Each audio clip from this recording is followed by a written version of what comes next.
I want to begin by letting the individuals in the room, as well as those that are listening on the webcast, that this meeting will be conducted in accordance with the agenda as it's been noticed on the Bureau's website.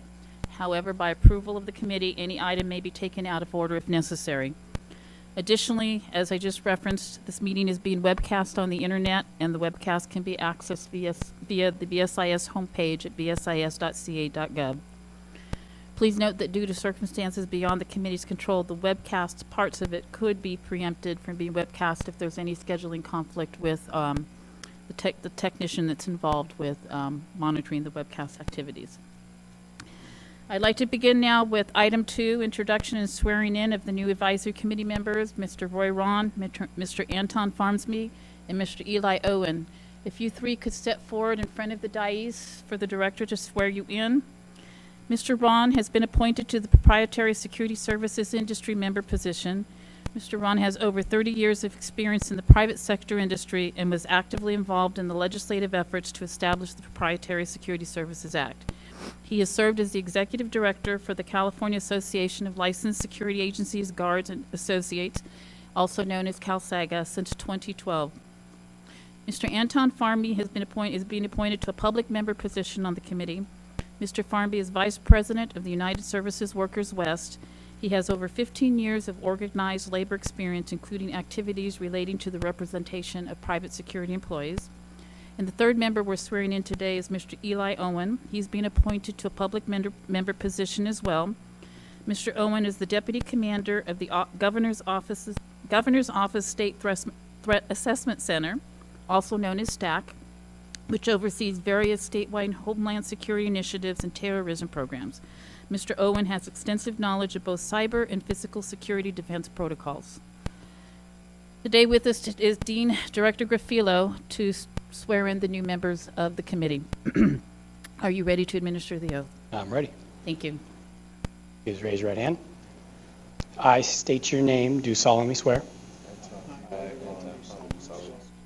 that I will support and defend the Constitution of the United States and the Constitution of the State of California against all enemies, foreign and domestic, that I will bear true faith and allegiance to the Constitution of the United States and the Constitution of the State of California, that I take this obligation freely without any mental reservation or purpose of evasion, and that I will well and faithfully discharge the duties upon which I'm about to enter. Congratulations. Thank you. Good, sign some documents. So we're going to take a couple minutes here to let the new members sign the oath documents, and then after that ministerial step is complete, we'll go ahead and officially call the roll to establish the quorum for the meeting. So a couple minutes here.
Thank you, Mr. Graffilo.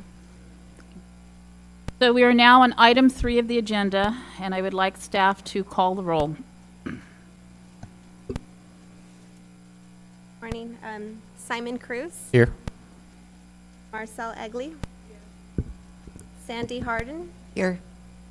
Matthew Lujan. Here. Tim Westfall. Roy Ron. Here. Todd Inglis. Lynn Moorfield. Nancy Murish. Here. Dan Perez. Here. Eli Owen. Anton Farmby. What's the count? Pardon? How many members present? 10.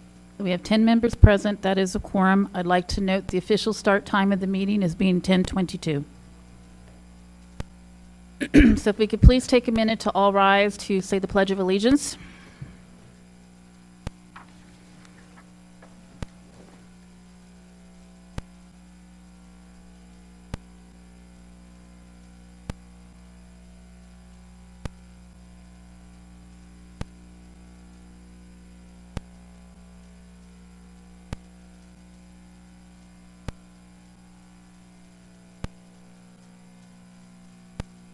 Okay, thank you. And I'm going to apologize if I start having a little bit of cough or sniffles. I am fighting a cold, so again, my apologies. So we're now on item 4, which is review and approval of the minutes from the January 12, 2017 meeting. Do I have a motion from the committee to adopt the minutes? I'll make a motion to adopt the minutes. I'm sorry? Matt Lujan will make a motion to waive the reading of the minutes. To waive the reading of the minutes? Correct. Okay. And to motion, do we have a motion to adopt?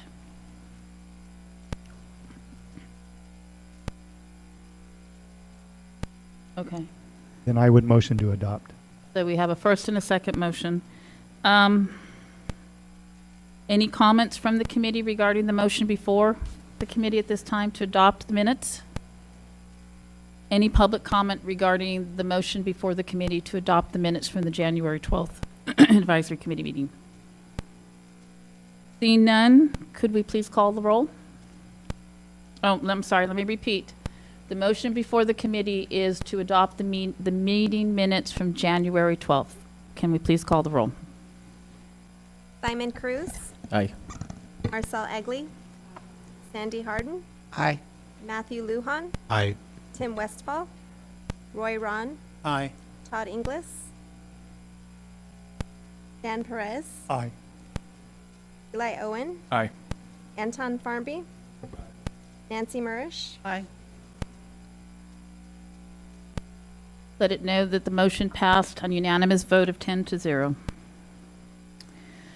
So we're now moving on to item 5, which entails the Bureau Chief's welcomes, remarks, Bureau news, and updates. And I want to start with a couple of housekeeping items. It's my understanding that the restrooms, both the men's and women's restrooms on this first floor, are non-functional at this time. I don't know if they're remodeling, whatever. Anyway, if anybody needs to use a restroom, they're on the second floor, and the restrooms are located just adjacent to the elevators on both sides of the lobby area there upon getting onto the second floor. I'd also like Bureau staff that's present today in the audience to please stand and introduce yourselves, beginning with the management team up front here.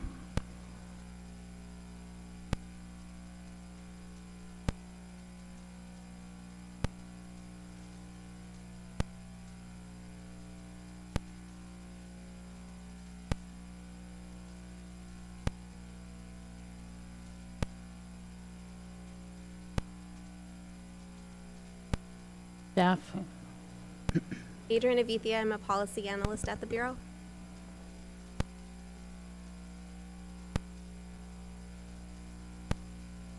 And our staff council today?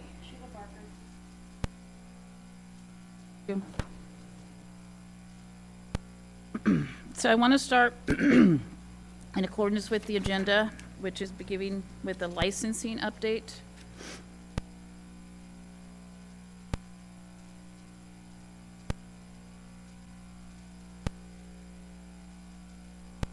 So in fiscal year 2016-17, and for those of you who are unfamiliar with the fiscal year began on July 1, 2016 and ended on June 30th, 2017.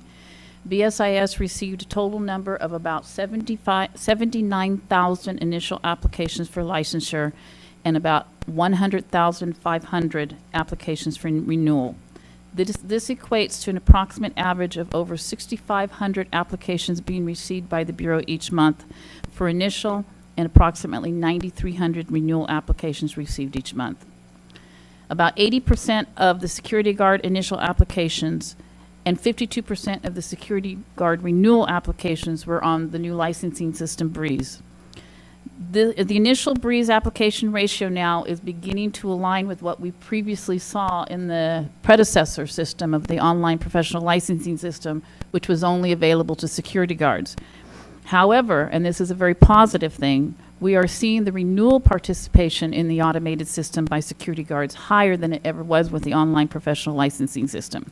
Having said that, we would like to see the renewal participation rate comparable to the initial. So we still have a ways to go, but it's very positive to see that that participation rate is growing.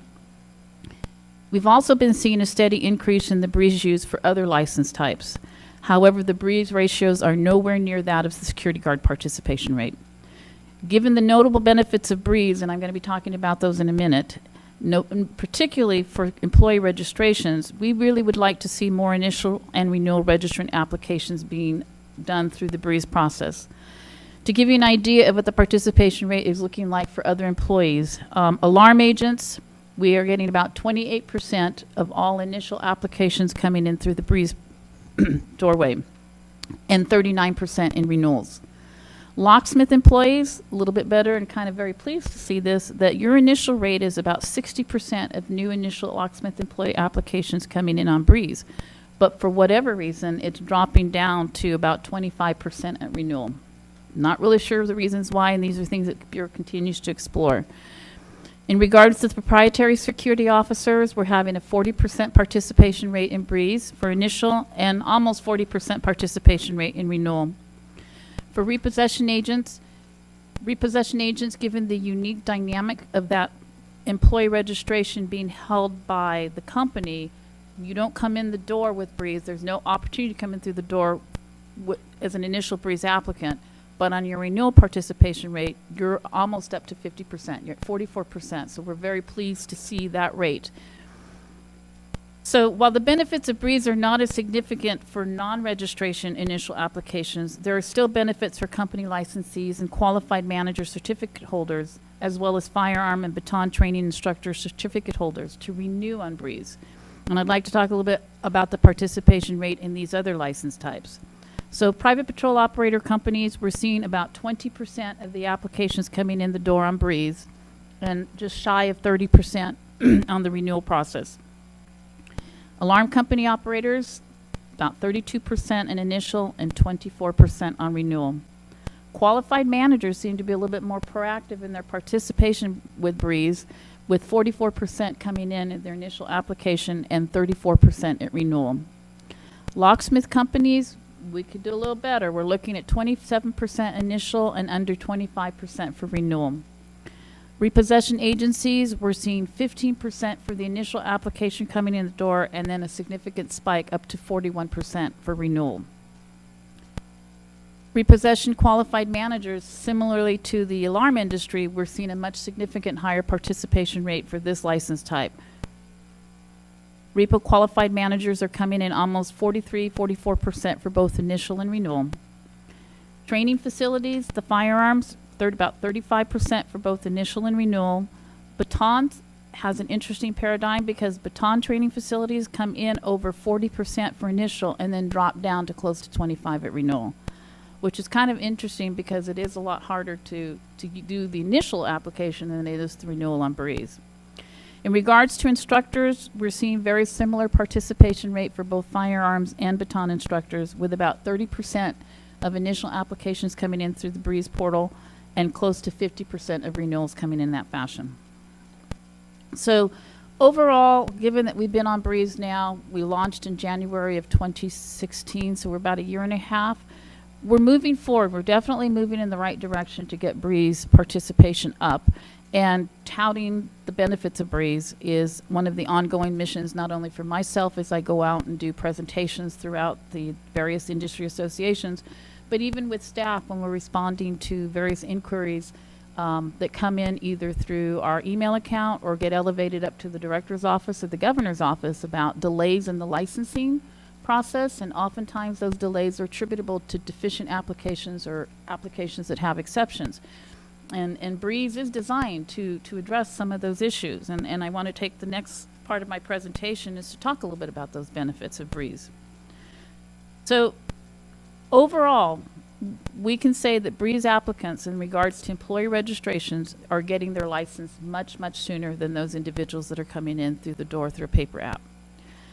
By the virtual fact that a Breeze applicant can pay for their licensing fee through a credit card online, they are automatically, those applicants are automatically expediting their application by two or more weeks, because that's how long it takes for a paper application to go through cashiering and for the fee payment to be cashed, and the application's not even forwarded to the Bureau until that check has cleared.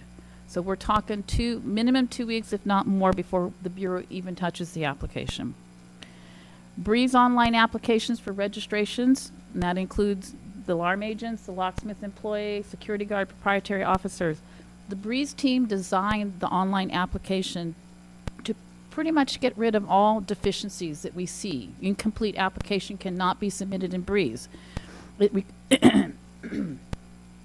And if there is a missing data field in the application, Breeze requires it to be remedied before the application can be submitted. Deficiencies can significantly delay the registration process. This was something that was noted in the recent operational audit of the Bureau. We're looking almost sometimes 2 times over what a clean application going through the processing time entails.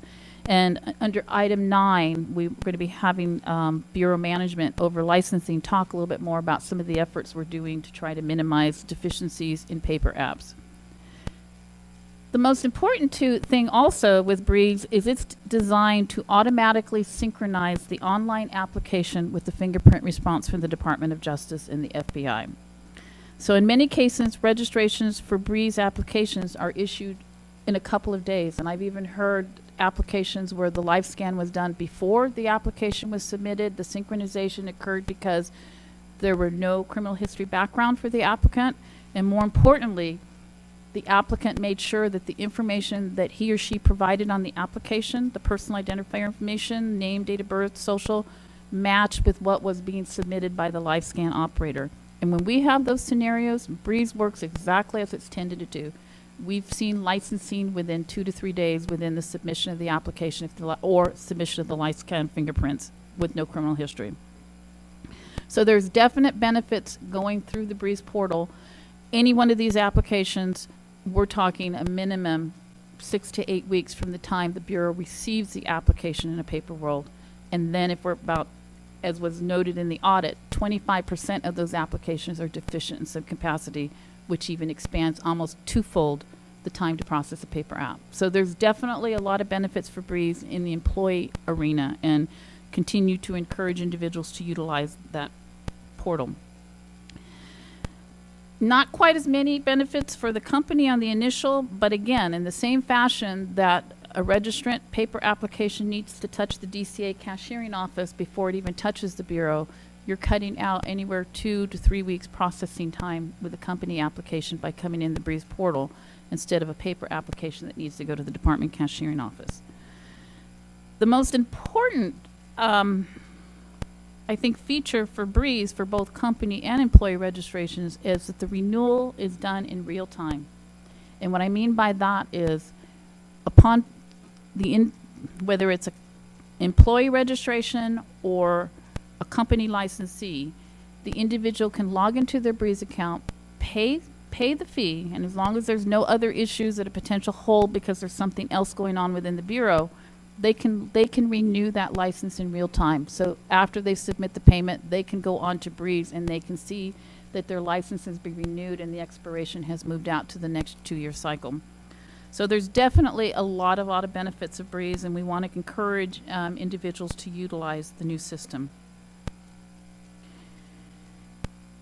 So the next thing I wanted to talk about in licensing in regard to the Bureau Chief updates is firearm permit applications. Basically, new forms are going to be coming up on the website for firearm permit applications, both initial and renewal, probably even sometime next week, but definitely before the end of July. Part of these changes are in preparation for the new requirements that went into effect as a result of SB 1196, the Bureau Sunset Bill, that's going to require, effective January 1, 2018, any security guard seeking an initial firearm permit to complete a separate assessment to demonstrate that he or she possesses the appropriate judgment, restraint, and self-control for the purpose of using and carrying a firearm while on duty. Because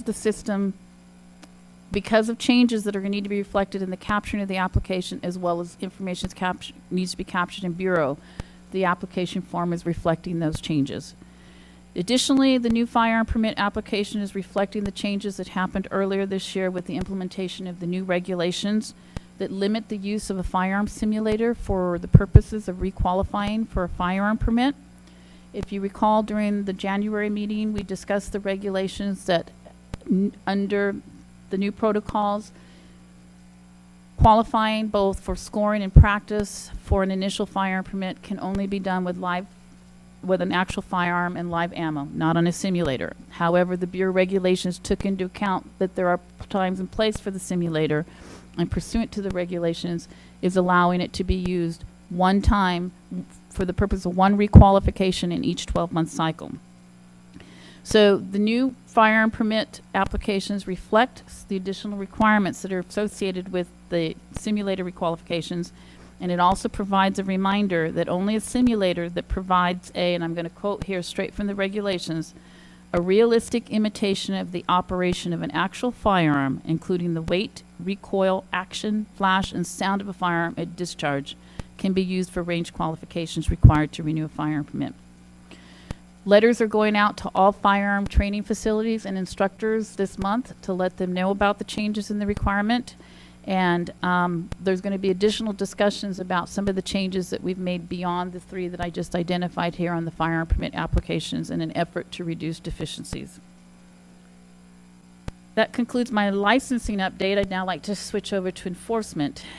So globally, since January, the Bureau has conducted over 60 compliance inspections. These inspections have involved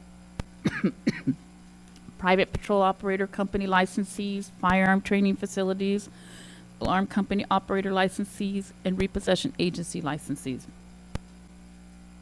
Fiscal year 2016 just ended a couple weeks ago, and as such, we're still compiling the annual fiscal data as it relates to complaint, which is a little bit more involved than the licensing data. And this data will ultimately be reported in the department's annual report. However, based on a cursory view of what we have in our records, the Bureau received about 1,300 complaints in fiscal year 2016-17, which, as a reminder, was July 1, 2016 to June 30th, 2017. And opened about 760 investigations. The complaint resolution staff within the Bureau resolved nearly 200 complaints, and the investigation staff closed we closed 660 investigations, which involved not only investigations that were carried out by enforcement analysts within the Bureau, but also by the Division of Investigation, which is the department's law enforcement unit. Couple of highlights is that working with DFI, the Bureau has been successful in pursuing several cases actually involving criminal activity. Notably, in May of 27, which was just a couple months ago, one case involving a BSIS security guard registrant advertising and operating as a PPO without a license was referred to the Stanislaus County District Attorney's Office for prosecution. Additionally, in 2015, the Bureau revoked a private patrol operator license due to the owner impersonating a peace officer. The Bureau received information this year that the individual was continuing to operate in spite of the revocation, and through the division investigation, we were able to refer the case to local law enforcement, and last month, the Contra Costa County DA offices filed criminal charges against the individual. Lastly, in May 26th, the Bureau issued an unlicensed activity citation to an individual operating as an unlicensed private investigator. Upon receiving information that the individual was continuing to operate unlicensed, the case was referred to DFI, and last month, multiple misdemeanor citations were issued against the individual. So just a couple of things that the Bureau is doing on the enforcement side. It's something that I wanted to add. I think pretty much began with enforcement activities in the last meeting, but just to give you a little insight of some of the things that we are working on. In regards to discipline, in fiscal year 16-17, the Bureau opened 120 cases with the Attorney General's office to take formal disciplinary action on a license, and we revoked 176 licenses through the administrative process. Additionally, we denied close to 1,800 applications for licensure, primarily due to criminal conviction issues, and 462 licenses were automatically suspended, primarily guard registrations, as a result of a subsequent conviction. That concludes my presentation on an enforcement update, and I now want to go on to the legislation impacting the Bureau and the private security industries. So I'm just going to basically run through the bills that we've identified and the Bureau has been working on this year since January 1. So Assembly Bill 2290 by Assemblymember Salas. This bill proposes to make permanent the exemption of specified dealers engaged in the sale of collateral designed primarily for agricultural use from the repo agency licensure requirements specified in the Collateral Recovery Act. The exemption was first established in 2013 via Assembly Bill 1877, and the sunset on the exemption is set to expire on January 1, 2018. This bill is scheduled to be heard in Senate Appropriations on July 17th. Assembly Bill 580 by Assemblymember Cunningham. This bill would authorize a private patrol operator license to be held by a business organized as a limited liability company. This bill has been designated a 2-year bill, which means no further action is going to be taken on the bill this year and may continue to move forth in the second year of the legislative session, which begins on January 1, 2018. Assembly Bill 1247 by Assemblymember Chen. As introduced, this bill sought to authorize a repossession agency license to be held by a business organized as a limited liability company. However, the bill was amended recently on July 3rd, and all of the limited liability related language was deleted from the bill. Currently, the bill proposes to make changes only in the vehicle code relating to the release of impounded vehicles. This bill has been designated a 2-year bill, which means no further action will be taken on the bill this year. And as with AB 580, could be considered after the beginning of January 1, 2018.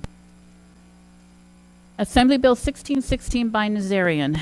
This bill proposes to prohibit an alarm company operator or alarm agent in the employment of an alarm company operator from being held liable and subject to civil penalties and fines assessed by local jurisdictions for false alarms that are not attributable to improper installation or defective equipment. The bill also specifies that the Bureau is not required to investigate or adjudicate any cause of action relating to penalties imposed by the local jurisdictions against any alarm company or its employees.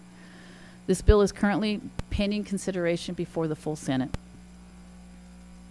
Senate Bill 420 by Senator Monning. This bill would clarify that criminal history information provided by the California Department of Justice to specified authorized entities includes sentencing information if that criminal history information does have sentencing information. The Bureau is authorized by law to receive criminal history information from the Department of Justice on its applicants for licensure. The legislation was introduced in response to a Department of Justice determination in March 2016 that current law, the current penal code, does not provide the explicit authority for the release of the sentencing information. This bill would implement that specific authority. This bill is pending consideration by the full Senate. Senate Bill 559 by Senator Morrell. This bill proposes to extend the sunset date on the authority in the PI Act for a PI license to be held by an entity organized as a limited liability company from July 1, 2018 to July 1, 2021. The bill also provides a new reporting requirement for all PI licensees at the time of license renewal and a new reporting requirement for all PI licensees organized as an LLC. Specifically, all PIs will need to indicate on their renewal form if they intend to reorganize as an LLC during the next license term, and the Bureau will be required to enter that information into Breeze for it to be displayed on the licensee's public record, accessible through the Department's license search feature. Additionally, PI licensees organized as an LLC will be required to report to the Bureau all pending and paid claims filed against their general liability insurance policy, and the Bureau will be required to enter that information into Breeze for the purpose of displaying it on the licensee's public record accessible through the Department's license search feature. Lastly, the bill makes technical changes to the PI Act to clarify that the education credit, the education credits that can be applied toward the experience requirements to qualify to take the Qualified Manager examination. This bill passed out of the Assembly Business and Profession Committee earlier this week and is now pending review by the Assembly Judiciary Committee. Lastly, Senate Bill 800 is a Senate committee bill, and this bill makes several changes to various laws relating to the licensing entities within the Department of Consumer Affairs, including 3 practice acts regulated by the Bureau: the Alarm Company Act, the Private Investigator Act, and the Private Security Services Act. Specifically, existing law in these 3 acts relating to BSIS firearm permits requires the expiration on the permit to be placed on a cyclical renewal cycle in conjunction with the qualifying license. Or I should say it's actually the reverse, that the qualifying license is required to be synchronized with the firearm permit. SB 800 would remove the synchronization requirement, and this change is needed to implement the new requirements related to the issuance of firearm permits to a security guard registrant. In addition, the bill clarifies that the automatic renewal disclosure required to be provided to consumers who are entering into an alarm agreement applies only to residential agreements. The bill passed out of the Assembly Business Profession Committee earlier this week and is now headed to the Assembly Appropriations Committee. That concludes my presentation regarding legislation that's impacting the Bureau or the private security industry. The next item up for the Bureau Chief update is Senate Bill 1196, Chapter 800, Statutes of 2016, talking about the budget change proposal that the Bureau requested as a result of the enactment of that legislation. So as a reminder, SB 1196 was the Bureau's sunset bill, which amongst various changes in the practice acts regulated by the Bureau established a new requirement which goes into effect on January 1, 2018 for every BSIS registered security guard seeking an initial BSIS firearm permit to complete an assessment to demonstrate that he or she possesses appropriate judgment, restraint, and self-control for the purposes of carrying and using a firearm while on duty. As a result of the additional workload associated with the new assessment requirement, the Bureau initiated a legislative budget change proposal, or what we call a BCP, to request additional staff. I'm pleased to share that BCP was approved as part of the state's 2017-18 budget, and as a result, the Bureau has received position authority and funding for 2 Program Tech 2 positions and 1 Staff Service Analyst position. The Program Tech 2s will be involved in monitoring an applicant's firearm assessment activities relating to the issuing the appropriate notifications to applicants to complete the assessment, as well as notification of assessment results, and entering all assessment-related information into Breeze. The Staff Service Analyst will serve as the liaison with the third-party contract vendor third-party vendor on contract with the Bureau to administer the assessment and perform activities relating to appeals from applicants relating to their assessment results. That concludes my presentation on the BCP resulting from SB 1196. Next item on the agenda is the Bureau Chief update is the BSIS outreach efforts on the BSIS alarm and locksmith consumer brochures. During past committee meetings, we've had discussions first in updating these 2 brochures, bringing them before the committee, taking your feedback, improving those the documents, and then ideas for disseminating. Recognizing that an educated and informed consumer is the best defense against being a victim of unlicensed and illegal alarm and locksmith activities, the Bureau continues to seek outreach opportunities to share these brochures. In addition to providing them to the Contractor State Licensing Board, as well as to the Congress of California Seniors, and thank you, Nancy, for your organization's efforts in getting the word out on these. The Bureau has reached out to the legislature about working with their district office representatives to distribute their brochures during the legislators' constituent-related venues in their districts. And if you recall, I believe this was a recommendation by either Matt or Simon on giving us ideas, so thank you. And it looks like the idea is coming to fruition, because the Bureau is scheduled to do a presentation in the next month or so to the Assembly District Directors Group, discuss the brochures, give them electronic versions of the Bureau, some hard copies of the brochures, and we're going to be reaching out shortly to Senate Rules Committee to similarly pursue similar efforts in the Senate on getting the brochure out during legislators' outreach with their constituents.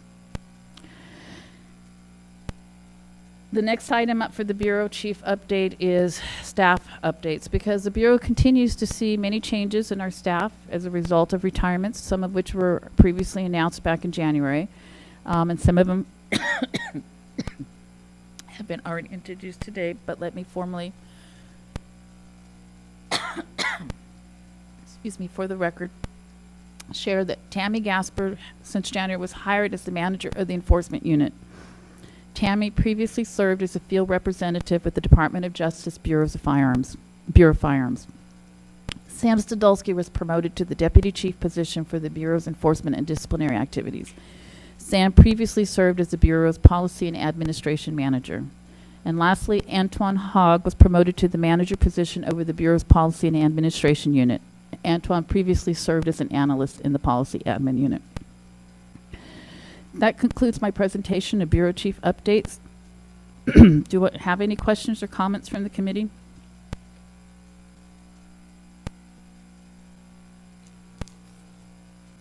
Seeing none, do I have any comments from the public regarding this agenda item?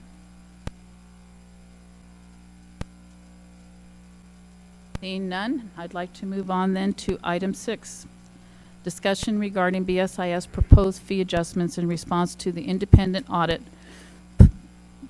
performance and fee review final report by CPS HR Consulting.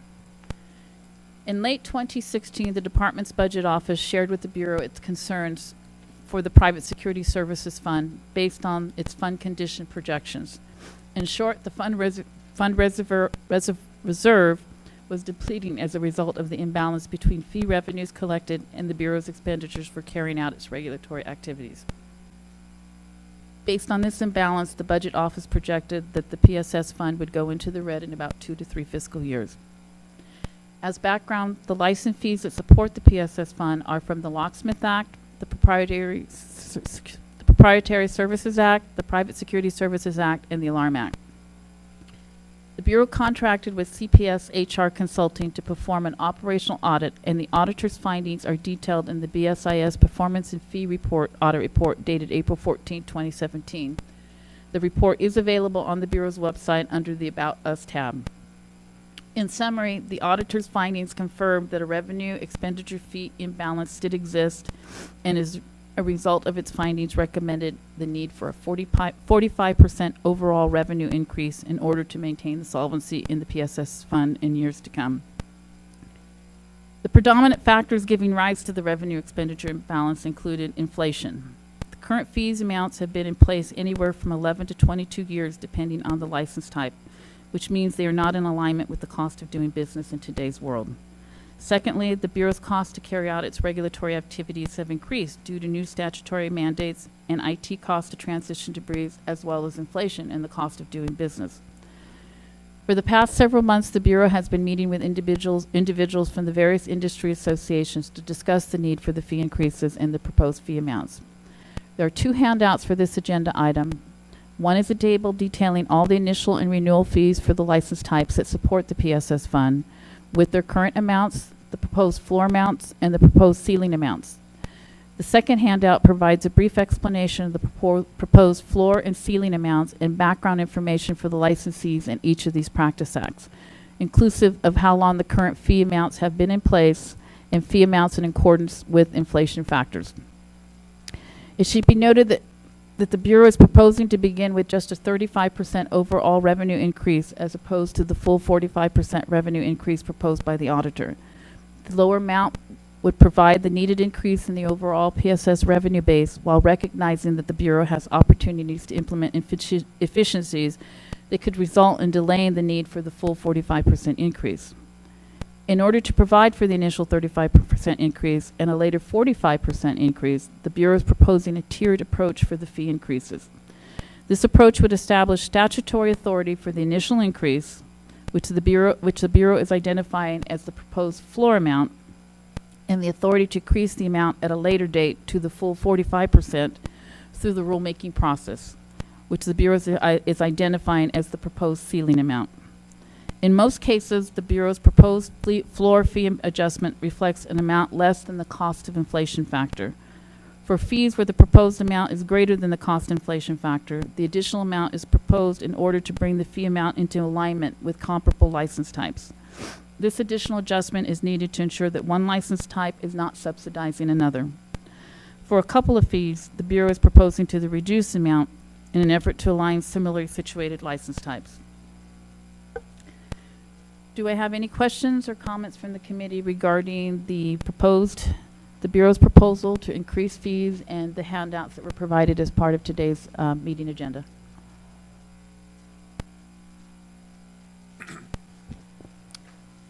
The proposed floor would go into effect. The proposed floor would go into effect January of 2018. No. So if legislation is enacted this year, the Bureau is proposing to have a delayed operative date, and the fee amounts would go into effect July 1, 2018. If a vehicle is, if there's not a legislative vehicle that gets enacted in this current year, and legislation is introduced next year to accomplish this, then the implementation for the fee would be the statutory January 1, 2019. And the proposed ceiling would be in effect So the unless legislation was passed to change that, or? No, so the proposed floor would be in effect. Right. So the proposed floor, the way the language is proposed to be written, would set that in statute, so there would be no rulemaking activities involved in order to set the fee. The additional ceiling amount, which is bringing the fee amount up to the proposed 45%, the auditor's recommendation, would be done through rulemaking process, regulations, the promulgation of regulations. We have projected that based on the 35% fee increase, barring no other additional legislation enacted to really increase the statutory mandates on the Bureau, that the 35% should take us out to about 2021, fiscal year 2021. At that time, the plan is to assess the need for the additional increase, I should say, assess the need for an additional increase, what that initial, if there is a need for an additional increase, what that increase could entail, being that it could never exceed the ceiling amount. And again, and this is part of item 9 that's on our agenda item and part of the discussions, the audit brought forth definitely the need to increase revenue. I mean, the reality is our revenue base is outdated in relation to current costs, but it also brought to light to the Bureau that we need to look operationally on what we can do to improve efficiencies. And that's some of the things that, you know, I've committed with the presentations and in the handout, that we are looking at opportunities. When we have deficiency rates of 25% on employee applications that are running, I already talked about 5,000 applications a month related to employees, and 25% are deficient. That's a significant workload that the Bureau is incurring because of the deficiencies. And conversely, the auditor's report found even higher deficiency rates in company applications. So, you know, I think it's incumbent on the Bureau also to do a top-down review even further. What can we do better? And some of the presentation in item 9 were some of the things that we've already started in that arena. And with the goal of, we know at some point, inflation is always going to be a factor, mandates, increased additional mandates on the Bureau, they're always going to put pressure points on the revenue base that's collected. At some point, there can't be an expectation that 20 years from now, the fees are going to be set at this amount. But the framework is set to increase to the auditor's proposed amount through regulation as needed. And as a reminder, rulemaking is done not in a siloed environment, but it's something that has to be brought forth, public meetings, public forums, and ultimately approved by the Office of Administrative Law. Thank you. Any other questions from the committee regarding the proposed amounts, how we got to what we got to? One question, or probably two from me. The initial or the renewal is about 2 years out for most licenses, correct? There's one exception with the, but yes, most license terms are 2-year terms. In the Collateral Recovery Act, the way the law is written, upon initial, it's a 1-year term. And then after that 1-year term, it falls into the 2-year cyclical pattern. And the purpose of that question leads me to my next point, is I reviewed this the past couple of days, the proposed rate increase, and generally speaking, I'm not one for any sort of fee increase, realizing the impact that it has on the end user, which is the contractor. But I looked at this in some over 2 decades since there's been an increase, and in speaking to some of your managers, learning that the workload has increased and there's not been an equitable increase in staff or resources. So, one, a compliment to the Bureau that you're able to accomplish resources and do the great work that you have. And two, that you sought not to go after the ceiling initially with legislation, but a floor. And that the impact is less on those who are least able to afford it, which is the security officer. So I appreciate that approach, and I hope that the legislation is enacted to allow you to make these changes so you can carry out some of these additional duties, most specifically the firearms inspections, the audits, which are going to be very onerous and very time-consuming, and I assume going to result in some legal or disciplinary matters. Correct. So we'll get to the vote later, but I did want to express my appreciation for the approach that the Bureau took and the careful analysis that you presented. I appreciate your kind words and support. Thank you. And you do bring to light that these type of conversations, one, and then proposals to take action, they're not easy. They're not, and we recognize when something has been untouched for over 2 decades and having to bring it up to current rates, that it was going to be tough. And you know, the commitment, this was a commitment that went all the way up to the department's executive staff or office, the director and chief deputy director, in strategizing on the approach, and all 3 of us could not see doing the full 45% initially without taking a look at what we can do internally to improve. So, you know, it was a little bit tougher doing it this way, but I feel like it was a better way of doing it rather than just going out with the full 45%. So thank you. And that was another thing. I also appreciate the comment on the sensitivity of the registrant versus the company, because anybody looking at the auditor's report will note that it was a little bit reversed, recognizing that the volume exists in the registrant population as opposed to the company population, and the proposals were actually higher increases to registrants. But again, the Bureau staff, department management, we all looked at this and felt like you that no, we want to do this, you know, judiciously, and recognize that how these fees can impact our licensee stakeholders, and we saw fit to try to minimize the increases on the registrants and then focus when we could on the companies. Any other comments?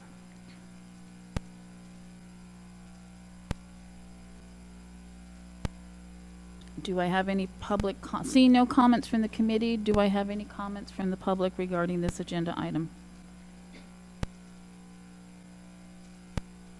Please step forward.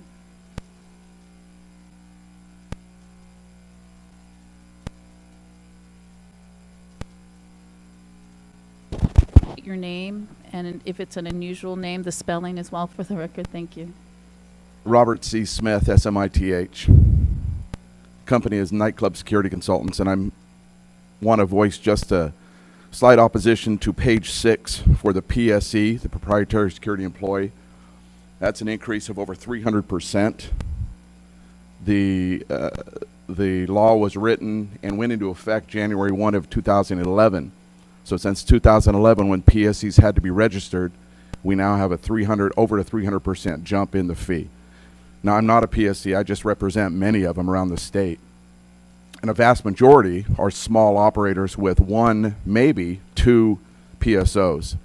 And I just want to put it on the record that this is a huge increase for them, from 75 to 350. And that's my comment. Appreciate your comment. It was something that the Bureau did take under great consideration. Again, the two factors as we worked through the process was that we needed to ensure that not one license type was subsidizing any of the regulatory activities of another.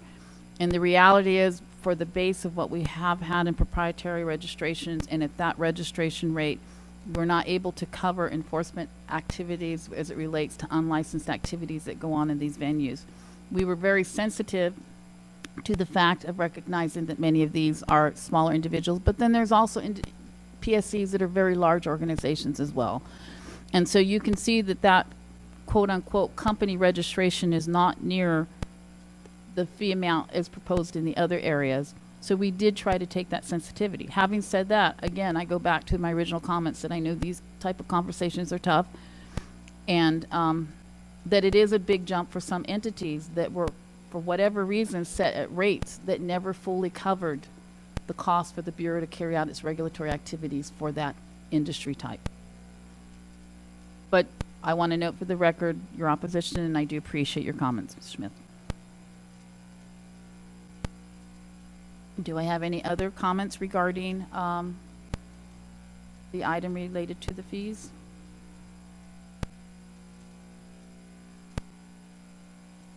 Seeing none, then I would like to move on to item 7. An update regarding the outreach efforts for the BSI, am I on the wrong item? Outreach efforts for the BSIS Security Guard Guide.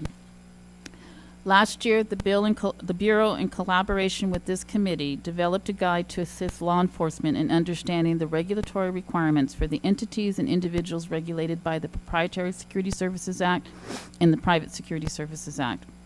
While both of these acts regulate individuals who carry out private security work, the duties that can be carried out differ, and in some cases, certain activities are exempt from licensure.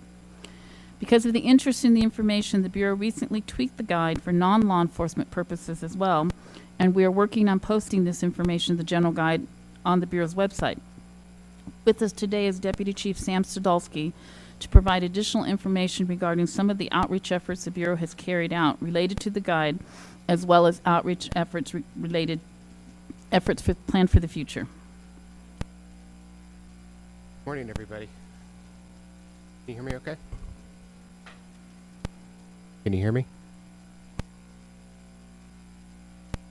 How about that? Does this one work?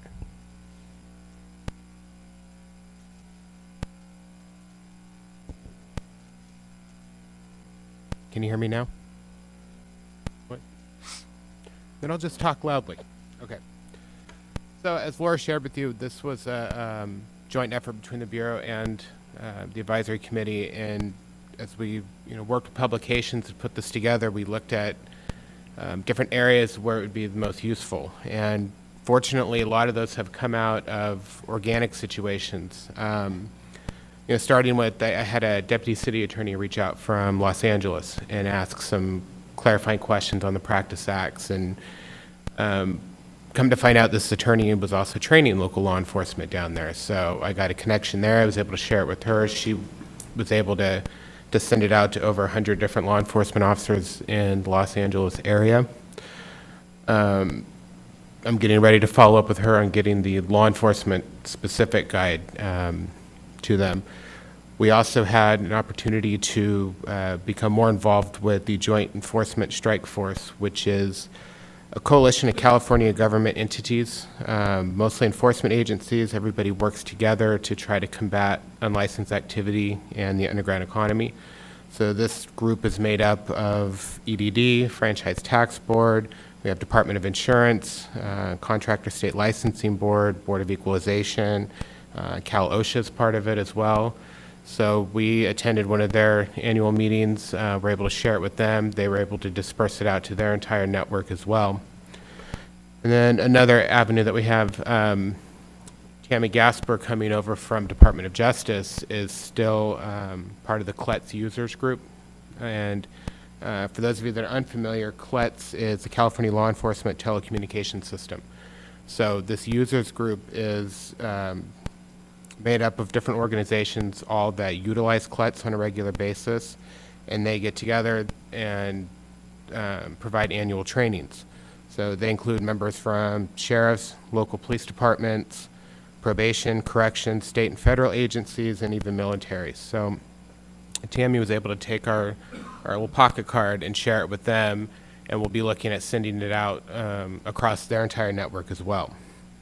Moving forward, we hope to, I hope to get in there and piggyback on Laura's consumer brochures with the legislature so we can get this out there for constituents as well. We would like to convert it to a web page as well as have it as a downloadable item for our website.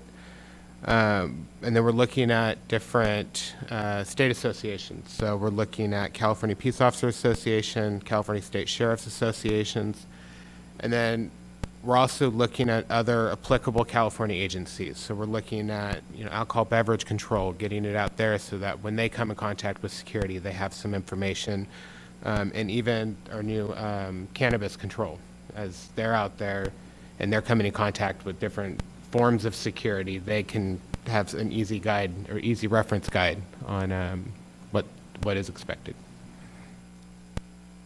Any questions? Again, a compliment. I'm throwing a lot of them out to the Bureau this morning, but I like the card, and I think it's very concise, and it tells you if you're a law enforcement officer or anybody, exactly what you're required to have to be a private security officer. A suggestion, the largest employer, if you will, or contractor of security services in California is the Highway Patrol, my alma mater, and that they oversee the master services contract for security at all state facilities. So being able to partner with them vis-a-vis getting this card out to them, and they can disperse it to all their 108 offices, will get the information out right away, and those who deal directly with security officers. And then the other suggestion, and probably you've already thought about it, was Cal Chiefs. They and Cal Sheriffs are the largest venues for getting information out to you. Again, great job for everybody who worked on this. Great, thank you. And one of the things to also add to that is the law enforcement specific one actually has a dedicated phone line or a phone number for law enforcement to call when they're in the field, and it's a direct line into the Bureau. So that one, obviously, we're not publishing, but we want it available to law enforcement officers when they're out in the field. I do have a question for Mr. Owen, by chance. Any possibilities through STAC to be able to utilize any of the infrastructure that exists to help us get this brochure out to the folks that are out there in the community? And oftentimes we will get calls like, does this person need to be licensed? Does this, what kind of registration? They may find somebody in a proprietary arena that's armed. The way the practice acts are structured, only a security guard with a firearm permit can work armed. And so this is all part of the outreach that we're trying to do with local law enforcement to better educate them on the rules. So there's a couple of quick thoughts I had as I was listening to the presentation and to Mr. Perez. A couple of things that I see. The STAC has a distribution list of a couple of thousand local law enforcement officers in state. So we could take this and push it out to our list, for example.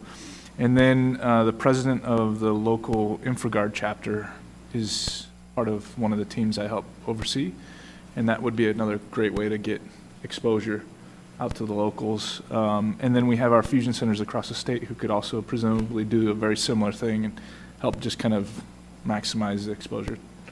Absolutely. So at the fusion centers, do you see the Bureau participating in presentations with the brochures, or just pretty much the brochure standing on their own and working in that kind of a forum? Yeah, I would say maybe we can discuss what the interest is for the Bureau, and whatever makes sense, we could provide opportunities either through lashing up, in different trainings that we offer and giving either through, web camera or telephone call, or actually in person to brief out this. I think that'd be talk about. And you kind of really piqued my interest when you said like the webinar type of things. We've been actually trying to figure out if there's a way that we could just do a presentation with the brochure and kind of do what we would consider in-house Q&As that would be common questions that we get asked from calls from law enforcement. to kind of help understand the distinctions. When is it exempt? When is this license required? When is, when is a firearm permit required? Well, I mean, I guess that's obvious, sorry. But, when certain things are required to be on the person. Yeah. We found trying to use different media platforms to push a message, regardless of what type of message it is, it tends to be effective. So this could be another way. On the law enforcement front, you might also want to try to partner with California Peace Officer Standard Training Post. They have the Post Learning Portal, which many law enforcement officers throughout the state log on to frequently to complete online training, basically. Could be anything from your legal updates to the book work of the CPR and first aid training. So if there would be a way to get this topic onto the Post Learning Portal, it would be a good avenue for the law enforcement outreach.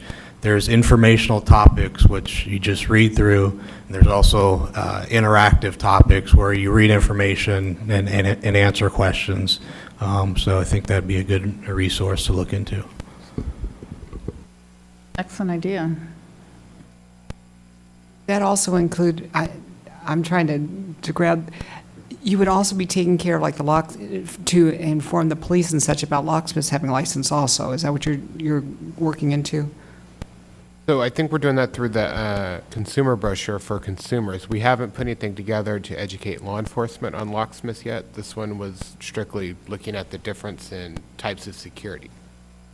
But Sandy, you raised a good question. So right now, we've kind of focused with the consumer guide for locksmiths, consumer guide for alarm companies, and then this guide started as a platform for law enforcement based on inquiries that we routinely get on understanding, who's a guard, what's a guard, what should a guard be wearing, when they're, all that there. But I think I'm hearing from you that you feel that there might be, and I don't know if we can have the discussion since it's not agendized, but just inquiry on whether those consumer guides can be also brought into a law enforcement arena, because you feel Exactly. that that would be important as well. Right, because, there's locksmiths all over, and some of them have signs and whatever, and so if a policeman drives by and sees this guy that says a locksmith, and he's, to make sure that and they don't know what to do. I mean, they don't know if they have to have a license, but if the police are informed, they have the brochure, or they can go on the web and say, hey, they always have to have a license. Maybe that would help in taking care of them, too. Since it's not an agenda item, we can't Okay. delve too much into it, but Okay. I'm certainly going to take into consideration Right. the suggestion and see. Right. So, but just kind of take it in the suggestion as we kind of continue what these platforms for these different brochures can be used. And again, if you wanted to bring this forth in a more formal fashion before the committee to have a broader discussion, it could be something that comes up when we talk about suggestions for future meetings. Else? Any more comments from the committee regarding the outreach efforts for the law enforcement, the security guard guide? Seeing none from the committee at this, seeing no more from the committee, do I have any comments from the public regarding this item?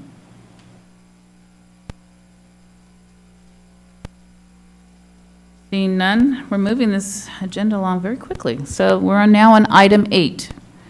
Discussion regarding implementation of the new inspection requirements for BSIS certified firearm training facilities per newly enacted Business and Professions Code Section 7585.4.1, which was enacted pursuant to Senate Bill 1196, Chapter 800 of Statutes of 2016. As I previously shared with you during my Bureau Chief update, SB 1196 was the Bureau's sunset bill. This bill added Section 7585.41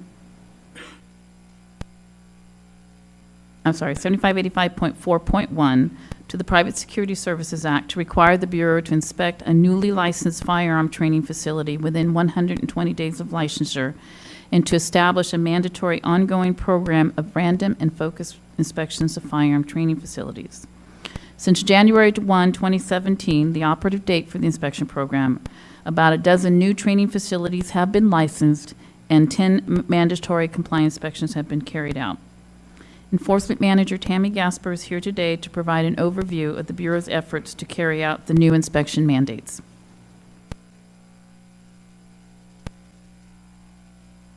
So, as the chief said, since January of 2017, we've had 10 newly licensed facilities that we've gone out and done inspections on. The unit is focusing on trying to do those inspections within about 90 days of licensure. That gives us enough time to meet that 120-day requirement, as well as enough time for the facility to get up and running. What we're actually seeing through the course of our inspections is that 90 days, the majority of those facilities are actually either not conducting business quite yet, they're still trying to get set up, find a clientele base, or they've conducted very few trainings. So we've been utilizing these inspections as a means to educate the facilities, go over what we look at during the inspections, what they should be doing when they're up and running, go over all of the regulations that they're responsible to know, and answer any questions that they may have, give them a contact at the Bureau so that they can ask those questions.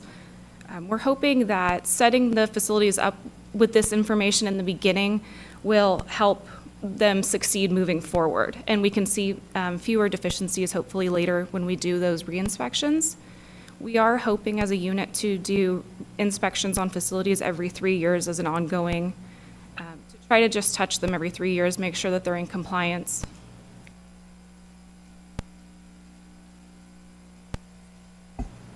Got a question about how many guys do you guys have actually go out and At one time, inspect? or? Yes. Do you guys do it as a group, like, let's say, LA area? No, generally they go out alone, unless there's a reason that they may go together, or if they are working in the same area at that time, but for the most part, they will go out alone. Curious, is there a reason that you feel that there's a benefit of having more than one present during an inspection? In my area, LA County, I mean, that's a lot of training facilities there, and, it's, I think, the focus part is inspections of training facilities are training facilities that are not following regulations as far as providing training, the qualifications, that kind of stuff, because I've been through it. So it's always good to know that, if you guys have a group that actually do random checks and actually watch what they're doing, I'm the only instructor in my facility, so I do it myself. And, I've been waiting to come out and watch how I do it. At least they can kind of like, all right, this is how it's supposed to be done. And I've added some more stuff that, for me, I think is beneficial when you're doing qualifications.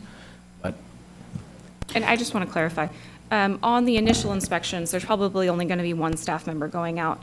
Those re-inspections may depend on the reason that we're going out. If it is a random inspection or if it's attached to something else, they may have multiple people going out. If there are a large number of facilities in that area, I don't have any additional staff for these inspections, so it's still the same. I think I have 9 staff that do all of our investigations, inspections for all of the license types.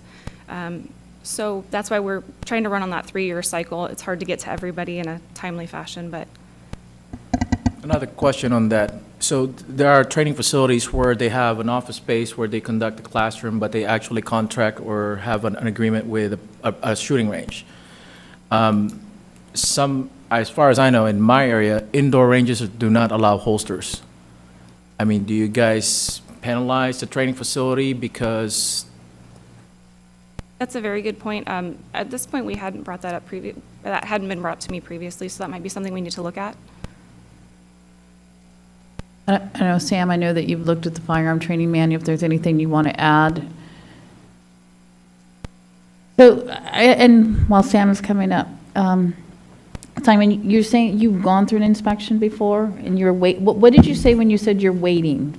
You're waiting for something to be observed? Yes, you will. I'm having my license for, 2009? Right. I've never had anyone visit and conduct an audit. And Or even that, just and check. part of that is part of what SB 1196 was addressing. I think what Tammy alluded to is, and under the time that I've been here, we've increased the staff in the enforcement unit. But when you have 8 analysts covering statewide, Right. it was a lot of these inspections focused on complaints and responding to complaints. There was some about 3 years ago, no, longer than that, I'm sorry, maybe like 6 years ago, where they were doing some inspections going out I based think on just. I met them in LA. Yeah. Correct. But now there is a mandatory inspection program, and that's what we're trying to weave into all the other workload that we have and incorporate that. And that's part of what Tammy was kind of talking about in her presentation of what, we're mandated within 120 days of any newly licensed, or certified, I should say, newly certified training facility, firearm training facility. That's it. It's built into the enforcement analyst schedules and assigned based on workload, based on their current investigation workload, and then the need to have these compliance inspections done. Furthermore, the new law is putting into place ongoing, random, focused inspections. And so what does that mean? And that's all still part of things that we're building out. Obviously, if we go out and touch a facility and it's problematic, that facility is not going to be another 3 or years before they're visited again. That one's going to be put on a different schedule than the one that's visited and everything is in accordance and compliance with the way things should be carried out. And so those type of prioritizations is what the Bureau is working on how to fit this all in within current resources. And, looking at the fees that we're getting a shot in the arm on, potentially even seeing opportunities for increasing staff because of this workload.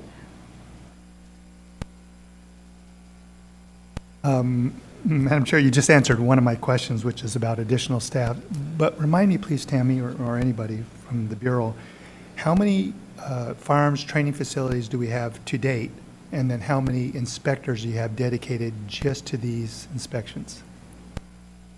I believe our current population on training facilities is about 350 at last count. And right now we're on a regular assignment schedule. I mean, we have staff doing inspections and investigations, so Not dedicated to any one license type. They will all go to all of them. Got it. And then under the proposed fee increase mentioned, are there plans, if the legislation passes, to increase the enforcement staff to allow the audits? I share Sam's concerns because I came from a large security firm that developed a week-long firearms training program like Sam's, which I've spoken to briefly about.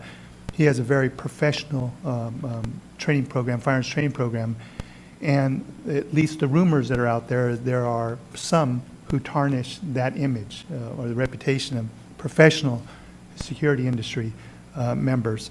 And so the enforcement, both the initial and the ongoing, and especially the random, so that they just don't, put on their pretty prom dress for you when you arrive, and then they're back to business as usual when they leave, and that it harms the industry for those who are playing by the rules, those who do not. So I'm very supportive to the extent possible of increasing the enforcement staff to allow, to ensure that everybody's playing by the same rule book. And they don't harm Sam's company and others like his who are following the rules. So in response to the question of additional staff, you formerly ran a state program, so you understand that there's this prescribed process for making that request and moving forward, and oftentimes requests may not move forward at a certain time for various reasons. Definitely, those are things that the Bureau has ongoing for some time. For example, in years past, seen about increasing licensing staff. The issue was that Breeze was on the horizon and wanted to see what impact Breeze would have on workload. I think as the Bureau continues to now, since I started here in 2013, the Bureau underwent its first legislative sunset review. Prior to that, changes that happened to the Bureau were often driven by changes through the industry, but not so much internally of the legislature. I believe we're going to continue to see new mandates imposed similar to what we saw in SB 1196 that are going to put pressure on the Bureau's staff to be able to carry out those mandates.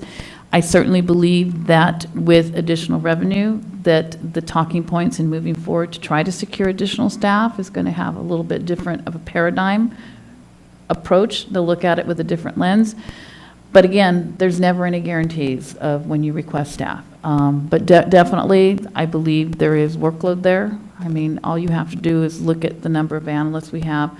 We do partner with the Division of Investigations, so oftentimes when we say we're carrying out this many investigations, it's not just BSIS enforcement analysts. So we do have a broader bench. But certainly for inspection activities, it would be great to potentially look at maybe dedicating some staff that are just doing compliance inspections and looking at that. And I think the fee, the additional revenue opens up opportunities that have not existed in the past towards something along that end. Yeah, I wanted to circle back and answer Simon's question regarding the holsters. One of the things that's important to keep in mind when you apply for that facility license, you have to articulate on that application that, you know, where you're actually doing the firearms training, so where your range is. You can have your training facility, your office, your classroom, but you have to specify where you're going to be doing that actual shooting. One of the things that important to keep in mind is that it is the instructor's responsibility to ensure that they're carrying out the training in accordance with the training manual and the laws and regulations governing it. If the shooting range isn't going to allow a holster, it's going to be problematic for the instructor to administer training in full compliance. We haven't had anything come to us that shows that no ranges are allowing holsters at all. We've actually been seeing some rather interesting things come in as far as what people are using for ranges these days. So those are things that we're looking at. But it also kind of goes back to a discussion we had, I believe it was last year, when we talked about our efforts to update the training and trying to bring it forward so that it is more current. That's something, you know, it's still on the to-do list and we want to do that. But I don't know if the holster training is necessarily the way it's written now, if the requirement is, but as I said, we don't have anything showing that, you know, it's a ban across the board. Kind of where we're at. I'm not like a watchdog for, and this is through my experience, because even though as an instructor, if I decide to get a firearm permit, I have to go to another instructor and get certified. I can't just certify myself. And it got to the point where I'm qualifying, and it just goes, here's the card, I'm teaching a class over here, go shoot. Just follow what's in there. And it's an indoor range. No holsters allowed. It's like, oh, what about the kneeling position? Oh, you just squat down a little bit lower. That was it. I mean, I know what the training facility is, but, you know, I'm not in a position to bust him out. But, you know, it's those things. And those training facilities, especially my area, I mean, I don't get a lot of firearm permit applicants, simply because, one, it's pretty expensive already for applicants. But even the people that qualifies for me, when they call out and goes, oh, when do you do qualifications? Oh, what's covered in a qualification? They will go to these indoor facilities simply because the instructors also sign off if they missed qualifications. You know, if let's say they don't do the, you know, they passed 2 qualifications already and they're due for the 3rd, they just sign them off. They just do 1 qual, and the instructor will just, okay, I'll take care of the dates. And I'm like, who's your instructor? And I'm like, okay, yeah, he's got that reputation around. There's really nothing I can do. They decide to go there. And because I tell them, it's like, dude, if you're due for 4 qualifications, you're coming in for the last, sorry, man, I can't qualify you. That's pretty much what I do. So I don't get a lot of clients, but, you know, I have a handful that does it regularly every 4 months. And those are the ones that I keep. But like I said, it would be nice to hear that you guys have your, you know, workers to come out and actually go there, because it is pretty bad out in LA, Well, at least in my area. And again, I think we've had this discussion before when we were having items that address unlicensed locksmith activity or alarm activity, that the Bureau just can't be every place, everywhere, all the time. And so in many ways, we look toward the industry and the ones that are doing it right to partner with us. And, you know, ratting out, I would say at this point in time, filing a complaint to have the Bureau go look wouldn't be ratting out, because it's bringing people into compliance. And if we're finding out of entities, and there has been an investigation that was initiated because of licensing actually detecting some irregularities in the firearm renewal applications relating to how the qualification dates were laid out, we will look into it. And again, if a complaint is filed, we will look into it, but we can't be everywhere every time. I think the one thing that I want to really point out is that those requals and being on schedule is going to be critically important after January 1, 2018, because any security guard who fails to meet eligibility to renew, cannot renew their firearm permit, means they're going to be walking in the door having to get a new initial firearm permit. And that new initial firearm permit is going to be associated with a new requirement that has not been in place before. So I think, and that's all part of the messaging that's going out in the letters that are coming from licensing, is the changes that are coming down the pipeline and the importance of ensuring that the individuals are adhering to the requalification schedules. Because you're right, once you're out of sync with the requirement, you're no longer eligible to renew. So again, I think the partnering is in the same way when we talked about unlicensed activity and I talked about the brochures and reaching out on and during my bureau chief update. We can't be every place, everywhere, every time. And so what we have said, an informed consumer is the best defense. In the same way, individuals that are aware of things, particularly as it relates to firearms, I think let us know, and we will try to do our, what we need to do to look into it. But if we don't know, there's no way for it to ever be addressed.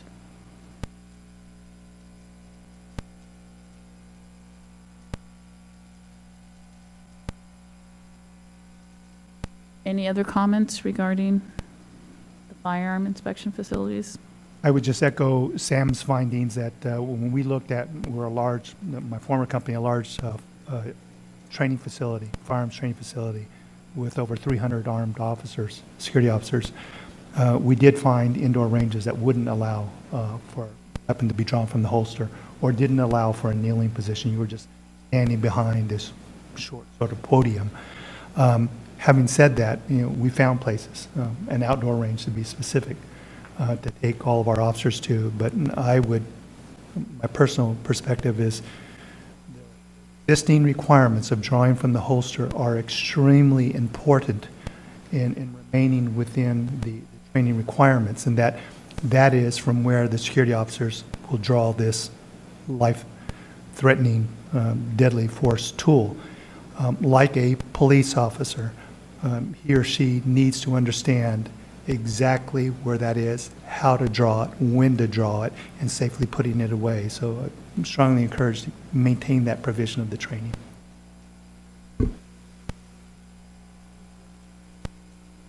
Any other comments from the committee regarding this item? Any comments from the public regarding this item?